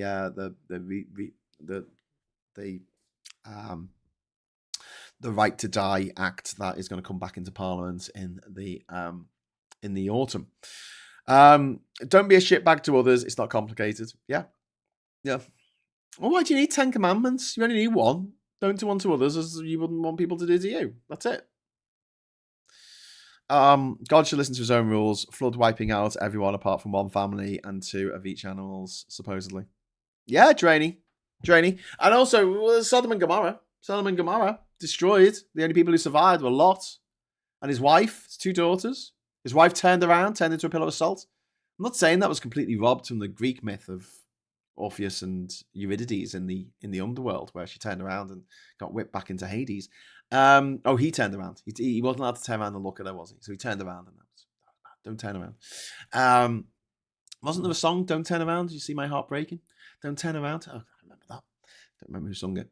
Anyway, yeah, so don't turn around. Anyway, so then Lot and his 2 daughters are stuck in a cave, and the rest of civilization has been destroyed by God, by wrathful angels sent down by God.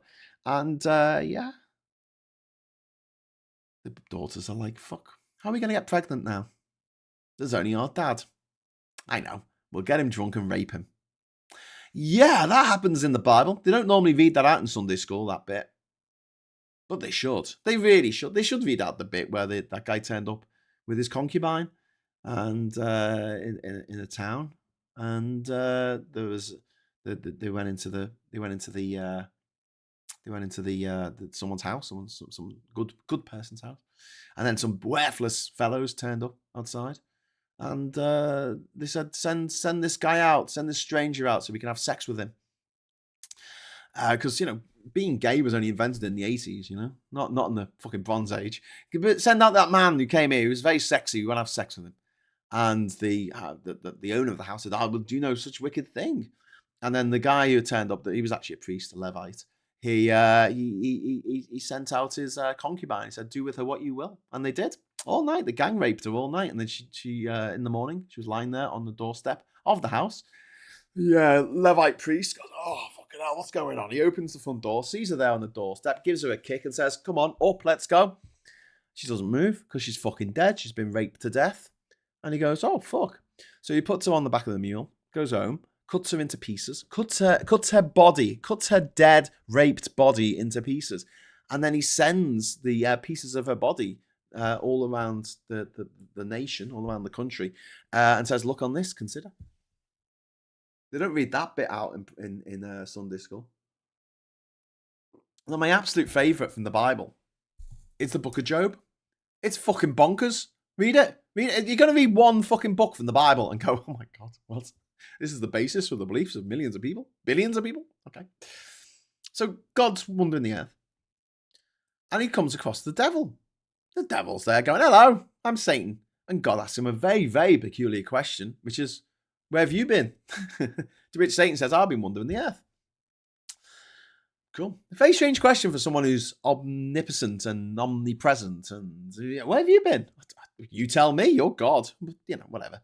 And then the devil says, these people who worship you, mate, they only worship you because you make their life good. You make sure that they get enough food and they've got enough, clean water and beer and whatever else they need. If they didn't have that, they'll stop worshiping you, And God's like, want to bet? And the devil's like, yeah, whatever. He said, no, seriously. Would you like to have a wager on this? This is God and the devil. Don't forget. Would you like to have a wager on? And the devil goes, yeah, fuck yeah, I'll have a wager on that. Yeah, bet you. I bet you. If we go out and make one man's life really fucking horrible, it'll tell you to fuck off, right? So God and the devil go to Job's house, and they kill his wife. They kill his children. They burn down his house. They burn his crops, so he's got no fucking food. They make his hair fall out, so he's bald. And they plague him with scabs and boils and scratching. And he's scratching his skin. And there he is at the side of the road. There's 2 mates turn up. All right, Job, what's going on? And Job says, it's a bit fucked up, mate. I've lost my wife. She got killed by God and the devil. They turned up at my house last night. Fucking slaughtered my children in front of me. They're like, oh, that's a bit rum, isn't it? Oh, that's not very nice, is it? Oh, yeah, that's not all. He ruined all my crops, and now I've got no food, and I'm starving at the side of the road. All my hair fell out, and I'm covered in scabs and boils. And they're like, oh, this God fella, he's a bit of a twat, isn't he? No, says Job. No, I still love him. I still love him, for he is magnificent, and he created the universe. And although my troubles are many at the moment, there are people out there who have worse troubles than me. So I still love him. And God goes to the devil. Ha ha! Satan, see, I can do what the fuck I want. I can fuck up these people's shit. I can fuck up their shit. And they'll still worship me. Anyway, so the nice ending to the story. Job gets a new wife and new children. Because he obviously didn't love the old ones. Well done, Job. Book of the Bible. I'm not taking the piss. That's literally what happens in the book of Job. They talk about the patience of Job. Yeah, that's a bet between the devil and God. Wow. Anyway, the harshest part of the Bible is when the Romans flogged and killed a man for simply talking about respecting everyone. Very tragic. Yeah. But don't forget, he was turned over by his own.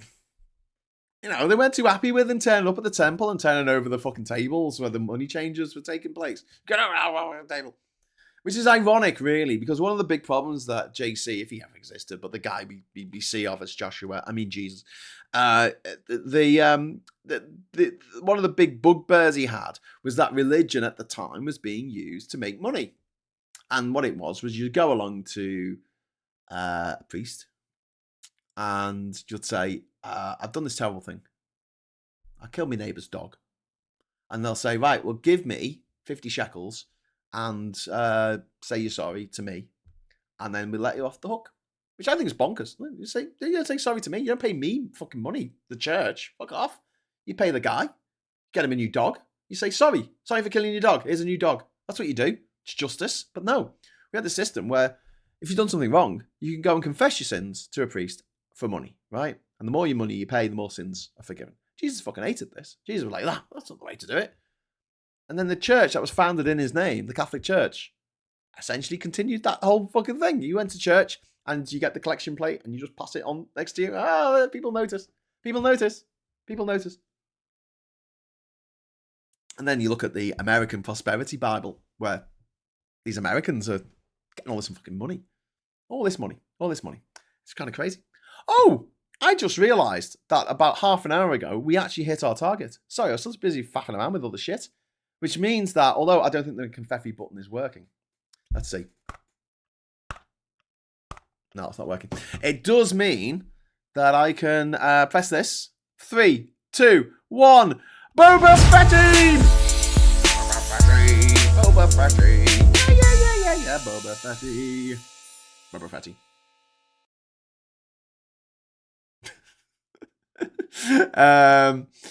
Anyway, so yeah, I'll set a new target. Why not? I don't think I'm going to get anything from.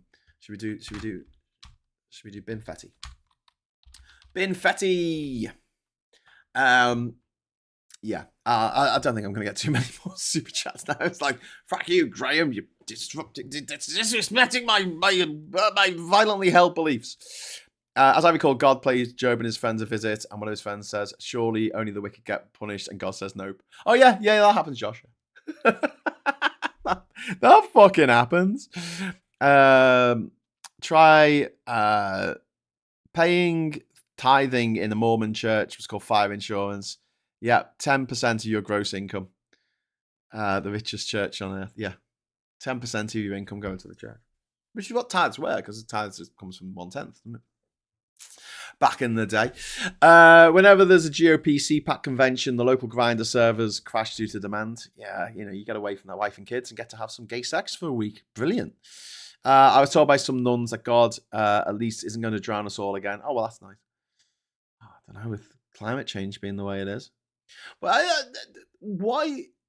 I would prefer, I mean, this obviously doesn't happen, but people who are very evangelical, very, driven by their beliefs. I don't understand the problem with the climate change. Like, could we do something about climate change? Because obviously, if you believe in that, then God or whoever you worship has left us in charge of the planet, of the earth. And surely we should be looking after it and not fucking it up and polluting it and putting heavy metals in the rivers and putting poison in the air and digging up dinosaur bones from billions of years ago and not millions of years ago and burning them and making all the carbon go into the sky. I mean, surely there's a point here where you go, actually, I don't think God's going to be too happy with us considering what we've done to his planet. But no one ever thinks of that, do they? Maybe we should have the green. You got the Prosperity Bible in America that says it's really noble and honourable to make loads of money, even though Jesus did say it's harder for a camel to pass through the eye of a needle than for a rich man to enter heaven. Let's ignore that for the moment and make something called the Prosperity Bible. Let's have a green Bible. Let's do it. Let's do a fucking green Bible and say that God left everything in our power, and we're supposed to look after things. And every time a species dies, it's a big fuck you to God, and we may as well just go and shit in his mouth. You know what I mean? Me, so it's a cult. Vicar, no, it's a religion. Me, so it's an organized cult. Well, all cults are organized. Yeah. Mormons have a massive cathedral-like church in Chorley. They do indeed. Big white church. No, the religious extremists see this as progress to their rapture, the greater Israel, with all Jewish blood as the trigger. There is a case to see all global warming as progress. Yeah. I mean, one thing's this whole religion thing. Oh, okay, I get it. Some people do good things because they're driven to do good things by their religion, rather than just wanting to do good things. And I guess there's people out there who would do bad things if it wasn't for their religion stopping them from doing the bad thing, right? Which isn't great, isn't it? That's not optimal. You shouldn't want to do bad things because bad things are bad to do. But you go to India, where there's majority Hindu country, and their sacred river is the Ganges, the sacred river, the mother river, right? Mother Ganges. And they fucking shit in it. They shit in their sacred river. They fill it full of fucking toxins. They put dead bodies, half fucking burnt dead bodies in it in Varanasi. Very nasty. I'm sorry. I know that there's any Hindus watching this. I mean, I might get offended by me saying this. I'm sorry, but I find it offensive that there is a sacred river, and the attitude towards it is, oh my God, how much can we fuck this river up? You wait and see. Woo! Surely, if it's sacred, I mean, it's just maybe just my Western fucking prism or whatever I'm looking through. But like, surely, if it's sacred, you don't want any contaminants going in it, let alone arsenic and old lace and bits of body parts floating down the bloody thing. You know, what the fuck? That boggles my mind. Like, shouldn't that be protected? Shouldn't that? And there's a lot of time. I don't want to pick out necessarily Hindus as you know the worst example of this. There's Christians who do this. There's Muslims who do this. It's like, this is your holiest place, right? Okay, well, what are we going to do? You know, look at what they've done in Mecca. They built all these horrible fucking hotels all around it. You know, these tacky fucking shite hotels around what should be a somber place for reflection. And you know, this, I don't know, each to their own. I'm Hindu and not offended. It's a fucking disgrace. Okay, thanks, SG. So it's not just me who thinks, what the fuck? So look after that river. I mean, fuck all the rest of the rivers if you want. I don't care. Do you know what I mean? But that's your sacred river. Look after it. Don't fill it full of fucking toxins. Don't put all your shit in it. You either shit in the river or become an untouchable. Part of me is disappointed that I don't get God botherers, but then I remember an anxious wreck and can do without being pestered. Yeah, you don't want God botherers. You don't want them. Jimmy says I'm both driven by Jesus, but also because I don't want people suffering at all. I may not get to the pearly gates for my life decisions, but I believe in the power of people changing. Yeah, I do as well. And I am, you know, if there's anyone who's an atheist for Jesus, it's me. I'm also an atheist for other religious figures like Buddha and Confucius but well, is Confucius religious? He might have been in the past. I don't know. I love the old stories. I love the old mythologies of Egypt. I love the story of, you know, Isis and her brother Osiris, who's brother husband, sister wife, and he got chopped up into lots of bits and left all around Egypt, and she had to go and put all the bits back together. You know, like jetpack. Is it called jetpack? Where you had to get the bits of your ship and then you put them together and you went on to the next level. You know, on the spectrum, jetpack on the spectrum. Am I making this up? I mean, she basically had to do that. She had to get all the bits of her brother together because he'd been chopped up into bits, spread out all over the Nile. Anyway, I love the Greek legends. I love the Roman legends. I love the Mayan legends. They're fucking brilliant. A bit bloodthirsty, like, but you know, cool nonetheless. And you can learn moral lessons from, but you can learn moral lessons from reading the Iliad or the Odyssey. But the gods in those books, when those books were written, they were real to some people. You know, people thought that they were actual gods who actually did things.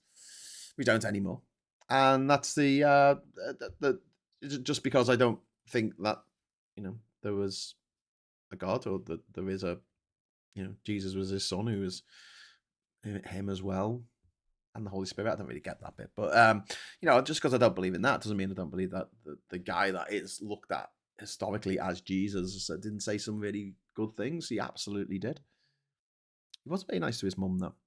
As far as I'm concerned, any god that judges otherwise good people for petty mistakes or lack of belief should stand on trial for themselves. Yeah, yeah, yeah. We don't get religious people knocking doors in the village due to the massive wicker man on the green. Mr. T says, had friends over last week. At one point, we had a Christian, a Muslim, a Jew, Hindu, and a Jew in the room. All pretty secular now, apart from female Jewish friends who goes to shul. Yeah, I mean, I've got Jewish friends. I'm going to a bat mitzvah. I've been invited to a bat mitzvah in September. I'm a bit worried I might get to the synagogue and just burst into flames for being such a non-believer. Yeah, if that is part of your life, fine, you know. And I remember asking one of my Jewish friends a while ago about Yom Kippur. So Yom Kippur, you're not supposed to eat for the day. And I said, well, what if you're ill? What if you're pregnant? What if you're this? She said, well, of course you can eat then. These are rules for living by, not dying by. So if one of these rules means that you're going to die, then don't fucking do it. Although I have to say, if you are obsessive compulsive, right, and you have your little routines, Judaism is so the religion for you. It is so the religion for you. It's fucking brilliant. If you love your little routines, fuck me, it's got a lot of them. And they're delightfly bonkers. I feel it's probably disrespectful me saying that, but fucking brilliant. Bring it on, you crazy rituals. I love them.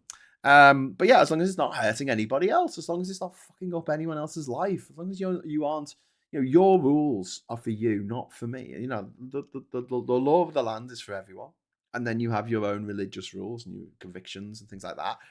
Your criminal convictions as well, and they shouldn't affect anybody else's life, but they do, and we still separate children into different schools depending on their parents' beliefs, which pisses me off.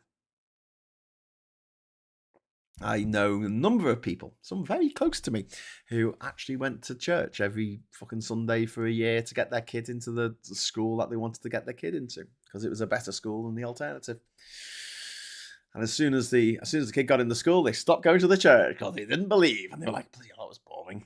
The Jesus problem: Joseph descended from King David, but Mary was a virgin, so Joseph was only his stepdad, which invalidates the prophecy. I know, Bolskov. I didn't mention that. Yeah, it's like this person begat this person, begat this person, begat this person. It doesn't matter. It goes all the way from King David to Joseph, and then it's like, but Joseph wasn't his dad, so well. No. Local Hindus here in Denmark, in Vejlu, actually got the fjord approved as a stand-in for the Ganges, so you can actually go on a Hindu pilgrimage in Denmark. Oh, that's very cool. That's very cool. The water's probably a bit cleaner. But that's the thing as well. Like if they did do that, if the government and the BJP in India are very much Hindu nationalists, they're very, very right wing, just as bad as the Christian nationalists in America, but Hindu. If they made it a big project to say we're going to clean up the Ganges and this is why we're going to do it because it's our sacred river and we can't be pissing off the river gods and whatever, I think people would get behind it. Most people would get behind it and go, yeah, that's a good point. Why are we shitting in our sacred river? That's bad. That's a bad thing to do. They can't piss in that, He wasn't even called Jesus. He was called Joshua. Yeah, I know. That's why I called him Josh earlier. Did you notice? Probably not. Had some Jehovah's Witnesses show up a while back. I told them that we rented the property. Priceless look of confusion as I closed the door. I taught 35 years in Catholic schools, says Mr. Tisk. I mix up the BJP and the RSS as quite often an outside observer can't see the difference. The BJP have been a fucking nightmare for years now, and the leader Modi, he's a horrible man. He's genuinely is a horrible man who's very, very Islamophobic. Keeps bringing in rules and laws that exclude Muslim people from everyday life and voting and all kinds of shit. I mean, it's not great. The whole point of India was it's supposed to be a religious country with a secular government because there were so many different religions there. It's not just Hindu and Muslim. There's also Christians there. There are Jews there. There are Zoroastrians. There are Jains. There are Buddhists. But there are lots of different religions that live side by side in India and generally get on. But yeah. Did someone say my name? Josh. Yes, you're named after Jesus. I think legalizing opium for medical reasons would be better than assisted dying if pain is a problem. Mark, no, I completely disagree with you on that one because, as some of you know, my dad is diagnosed with terminal vascular dementia. He's been bedbound now since September 2020. So that's 6 years. He's been bedbound, hasn't been out of bed for 6 years. And he is, at the start, he was quite cheerful, just chuckle along, didn't know what was going on, but he'd chuckle along. Now, every time I see him, he just looks like he's in pain. He can't move. He can't talk. He can't tell anyone what the problem is. I'm sorry, but I can't do that. I'm not doing that. If that's my end, no fucking way. Absolutely no fucking way whatsoever. I don't give a fuck what anyone else wants to do with their life. It's up to them. But I want to have something put down on paper that says, if I go that way, you fucking, we get all of my friends and family around for a big knees up, before I'm too far gone. And I lie down in the bed and I go to sleep and I don't wake up. Thank you. That's it. Good night. Ta-ra. I go back to not existing like I did before I was born. I didn't find it too inconvenient. But no, I honestly, first-hand experience, mate. I can't. I just fucking can't. It's horrible. It's absolutely horrible. I wouldn't. It's torture. We're torturing old people by not giving them the gift that we would give to an animal if we took our pet to the vet, and the vet said, well, it could live the next 5 years in absolute excruciating pain. We don't know, or we can put them to sleep. And people say, oh, put them to sleep then, please. I'll take that over the 5 years of excruciating pain. But yeah, no. The thing is, when it comes to opium overdoses, I mean, most people who die of cancer actually die of an overdose of the painkillers, because the morphine, usually, because they're pressing the button and there's a limiter on that button in the hospice, and then one day, when they've gone, the pain is too much, they'll take the limiter off and they'll just keep pressing it until they go to sleep and don't wake up. So yeah, but it's a legal grey area at the moment, and I don't want it to be. Anyway, so yeah. Okay, we'll go over to the papers now quickly, because God, it's nearly fucking 11 o'clock. I've got to stop swearing so much. And you can probably guess what our front cover of the page, the newspapers, is going to be. If we were allowed to see them, why aren't we? Oh, do you know what it is? Do you know what it is? It's because I'm not on the right page. It's looking for a page, and I've moved to this page. Right. So agony as our weight goes on. Oh my God, Graham, don't do it, Graham. Don't do it. Don't be a child. Don't be an absolute child. I know what you're saying, but I just can't help myself. It's my nature. I'm like the scorpion. On the frog. I'm sorry, but it's my nature. We're going to draw a big, massive cock. There you go. On our guy there. Agony as our weight goes on. Despair after England dreams of repeating 1966 victory are shattered in loss to Argentina. So yeah, sad days. Lost to Argentina. We've got the front cover of the Independent here, which is I need to transform this and rotate it 90 degrees clockwise. There you go. Fucking beautiful. Look at that. There you go. Look at that. England's heartbreak. 3 Lions concede 2 late goals against Argentina to exit World Cup despite Anthony Gordon opener. So yeah, very sad. Sad news. Sad times. We lost the round ball. The mirror here with shattered. I'll cheer Jude up there. I'll cheer him up by drawing a big cock. There you go. There's a big cock. Yay! And then we've got what else? Newspapers do we have here? We've got the Mail here. Night our dream finally died. Agony across the country as Harry Kane's lines dumped out by you know who. What? Voldemort. We've got little huggies there. Little huggy for Messi. Why is he giving Messi a hug? Messi won. Lionel Messi consoles Harry Kane. I think that's the opposite. I think that's the other way around, isn't it? Final minutes heartache for England. England's battling Lions. And Burnham keeps wealth tax in play. State of public finances may require people pay a little more. Incoming MP will not shy away from tough decisions. So, yeah, take that, rich people. That's what you get for being rich. Last row. England fall just short. We've got care workers to get NHS-style annual pay rises there on the iPaper. We've got Shabana Mahmood now frontrunner to become Burnham's Chancellor. That's not great news. We don't like her.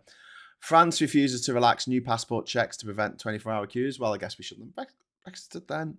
And what many couples still get wrong about infidelity. There we have England's World Cup dream over, turned into a World Cup nightmare. I'm ready to ask a little more from taxpayers, says Burnham.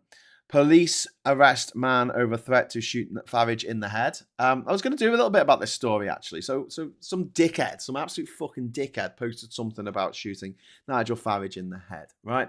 And that's disgraceful, it's disgusting, it's illegal. It's illegal. And yeah, they should be arrested, they should be charged, and they should maybe serve some time in jail for saying that. You shouldn't say that, right? Okay. Now imagine in a year's time, if the Green Party had that guy on their platform, in their conference on stage talking about freedom of speech. Imagine. What would the right-wing press say? What would Farage say? How is that any different from Lucy Connolly, who was brought on stage at the Refuck conference to cheers from the crowd for saying that they should burn down buildings that contain women and children that weren't born here? Is that any different? Sorry, am I missing something here? Anyway, victims warned of sex attackers' early release. I'm Huggy, says Tory, accused of groping an MP, accused of groping two women, allegedly fist pumped in celebration. It was accused. Oh, fucking what an arsehole. Rowling could sue in Amnesty International. That's a story I talked about yesterday. Suing a human rights fucking charity. What a fucking gobshite. And then we've got Thames boss, my £1 million salary. This is the small story here in the bottom right of the corner of the paper. Thames boss, my £1 million salary is well deserved. No, it's not. No, it's not. It's just not. It's just not. It's just not. And then Messi looking a bit like, I don't know, Sloth from the Goonies a bit. I don't know. Oh, how you guys? Caned by Messi. It looks like Harry Kane's got like a massive hand. Look at the hand at the back there. It's like AI hand. And then we've got vote. PM says vote Bimface, which he did. And we've got Jude Bellingham there having a shit. He's just having a shit in the middle of the pitch, which is fair enough. You know, you need to go. You need to go.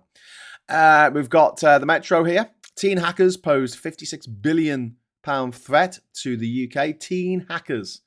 Tube networks, keys to the kingdom stolen. Duo stopped all payments, halted apps, and even searched celebs' details on a 6-day TfL takeover. Two teenage hackers unleashed travel chaos for millions and could have caused a £56 billion loss to the economy. I mean, they didn't cause that much, but, you know, they caused a bit of chaos there. Over and out from cover of The Guardian here. Heartbreak as Argentina scored 2 late goals to end England's World Cup dream. Farage told backers, I need $1 million a year to stand as MP. This is worth noting.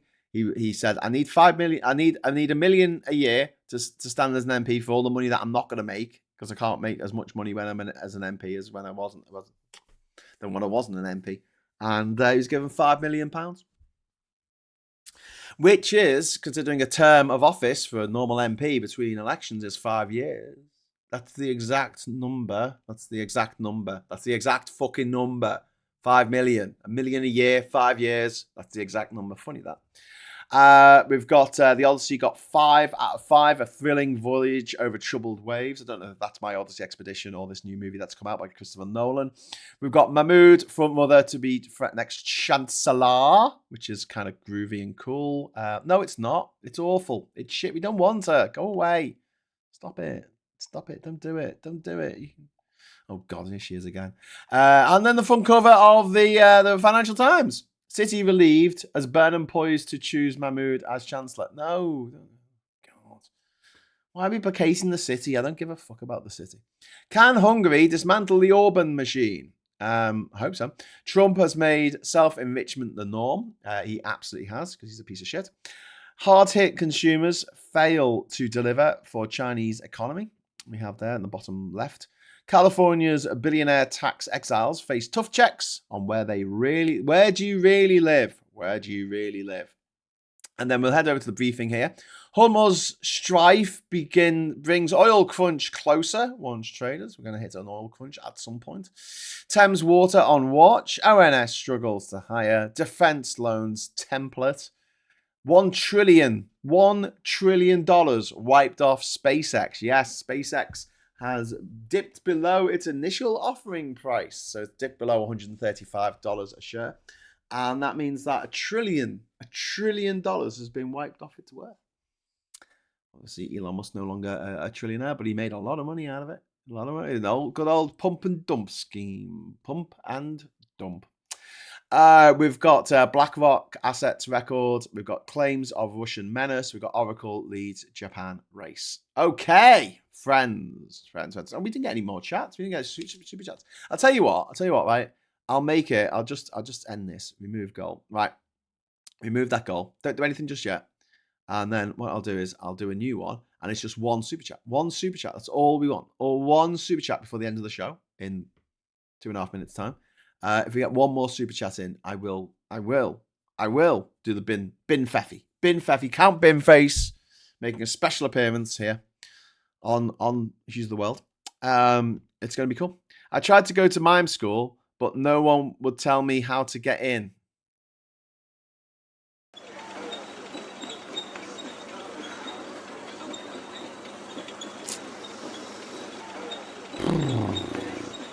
Thanks, Shropshire Chris. What else have we got here? Miming Candy, if I ever become a drag star in future. We've got, I noticed a certain, without mentioning it earlier today. What? A certain witch? Messi's role in last night's game is overstated. They won as a team. We fell apart when James had to come off. No, we fell apart because we scored a goal and went mad on the defensive. They had like 17 shots on goal and got 2 of them in. And we didn't do any fucking substitutions till like the last couple of minutes of the fucking match. Any substantial substitutions. They were subbing all their players out at like 80 minutes because they knew that they needed fresh legs for the last 10 minutes of the match and they were going to win. And they did. They scored at 85 minutes and 90 plus 2 minutes or whatever the fuck it was. It was bad tactics. I think that the coach, the manager fucked up. They could have pointed, says Cuthbert. Indeed. Lol, squeaky tank. I feel verified. Verified and vindicated. Jimmy's getting off. Right, lovely people. Have a great day. You have a great day too. Gallifreyman said, if only someone had said that Burnham was the new face on the same Labour weight I did, says Gallifreyman. Not a fan. We got Bolskov there saying, I think you'll find Musk needed money for his AI delusion straight to the IPO. He bought a data center. Yeah. It was a pump and dump scheme. And all these little fucking Musk fanboys and fangirls who lost their shares. Well, that's most boys, isn't it? Nothing more dangerous than a dickhead who thinks they're really, really smart. At least I'm a dickhead who knows that I'm a dickhead, you know. Know your limits. Humans, know your limits. Thank you so much to SG, who's dropped a £5 super chat in and says, for L, happy birthday. Vote Count Bin Face. This is it. 3, 2, 1. Happy birthday, L. Hooray! Count Bin Face. Count Bin Face. He's got a face of a bin. He's Count Bin Face. Never forget, Musk is cash poor. He's piss poor. He is piss poor. He's a piss poor piece of fucking shit human being. Well, I'm not a fan of Burner. I have no feelings on the matter. But if he won't support me, I will return the favour. Yeah, okay, fair enough. It does sound like you do fucking hate him, though. I mean, to be fair, it's fair enough. I mean, you know, if you want him to return the favour, I don't. That's probably the best. Yeah, don't be returning favours. The other way. Make your vote count. Very good. Put your vote in the bin. Do you know what? He just wins. He just wins, doesn't he? I wish he would win. Unlike England, who fucking lost. Useless bastards. Anyway, but yeah, the obsession of the Argentinians about the Falklands is just it's ridiculous. They're one of the biggest countries in the world. It's a vast country. Go to Patagonia, there's no one there. Do you know what I mean? It's not like they need the Lebensraum or whatever the fuck they called it, living space. They've got it. They've got it. The turn of the 20th century, Argentina was one of the richest countries in the world. Turn of the 21st, one of the poorest. And it wasn't necessarily because of outside influences. It was because they kept on getting shit governments who were shite. And also, we do have to take into account the fact that they allowed a lot of Nazis at the end of World War II to come over and work in Argentina. Then again, there was Operation Paperclip, where a bunch of Nazis went over to America to work in America on the space program. Werner Braun being one of them. It's Labour I'm growing to despise. I'm indifferent on the face it wears. But there are members of Labour who are absolutely fighting tooth and nail against this stupid, fucking disgusting guidance, this toilet ban. So it's not everyone in the party, and there are people who are part of Labour who are fighting from inside to try and change things in at the top, and maybe whereas Keir Starmer obviously didn't listen to them, maybe Andy Burnham will. I don't know. Hope springs eternal. Farage needs to be returned so they can publish the report detailing his corruption. If he loses, it remains unpublished, so he continue the grift outside the Commons. Well, no, Bolskov, because there's a National Crime Agency, an NCA, and also a Met Police investigation into funding of Refux. So, and the word on the street is this goes back to fucking Russia. And if they can find a smoking gun, evidence that he was given money by the Russians to do what he did, Brexit, being an MEP, being an MP, then he's going to be in jail for 10 years. Happened to Nathan Gill, the head of Refuck in Wales. An honourable and decent man, according to Nigel Farage. Takes one to know one, eh, Nigel? Yeah, honourable, decent. Yeah, sure. If Camp Binface wins, I'm going to have to sue him for cracking me up laughing. It would be so funny to see Farage get pinned. It would be wonderful. But yeah. Before you go, British Steel has been brought back into public ownership. I said that, Josh. I covered that story today. Sadly, the laws were written by politicians, so until they get a conviction, I remain skeptical. Well, Nathan Gill went down for 10 years. Just saying. Right, my wonderful friends. I might do some writing this afternoon. Gallifreyan Ren, if you're about. If anyone else is about. That'll be at 1:00 today. And then this evening, I'm going to be. We're doing stuff. We've got shit going on. My friends. So I won't be doing a show this evening. But if you're very lucky, I'll do a show tomorrow, nice and early in the morning, 9:00. Morning brew. We'll go through the morning stories together. We might go on a big, massive tangent about religion or whatever we want to talk about, life, the universe, and everything. Because this is morning brew, and this is the kind of shit that goes down. Because we're having a lovely chat. As you know, kind of as respectful as we can be, most of the time. But yeah, to anyone that I've offended this morning with my malmots, I'm very sorry. I apologise in advance for ruining your day. But if not, have a fucking great day. Have a really good day. Maybe go out if it's nice and have a walk and try and get somewhere green. Go and see a tree. Go and say hello to a tree.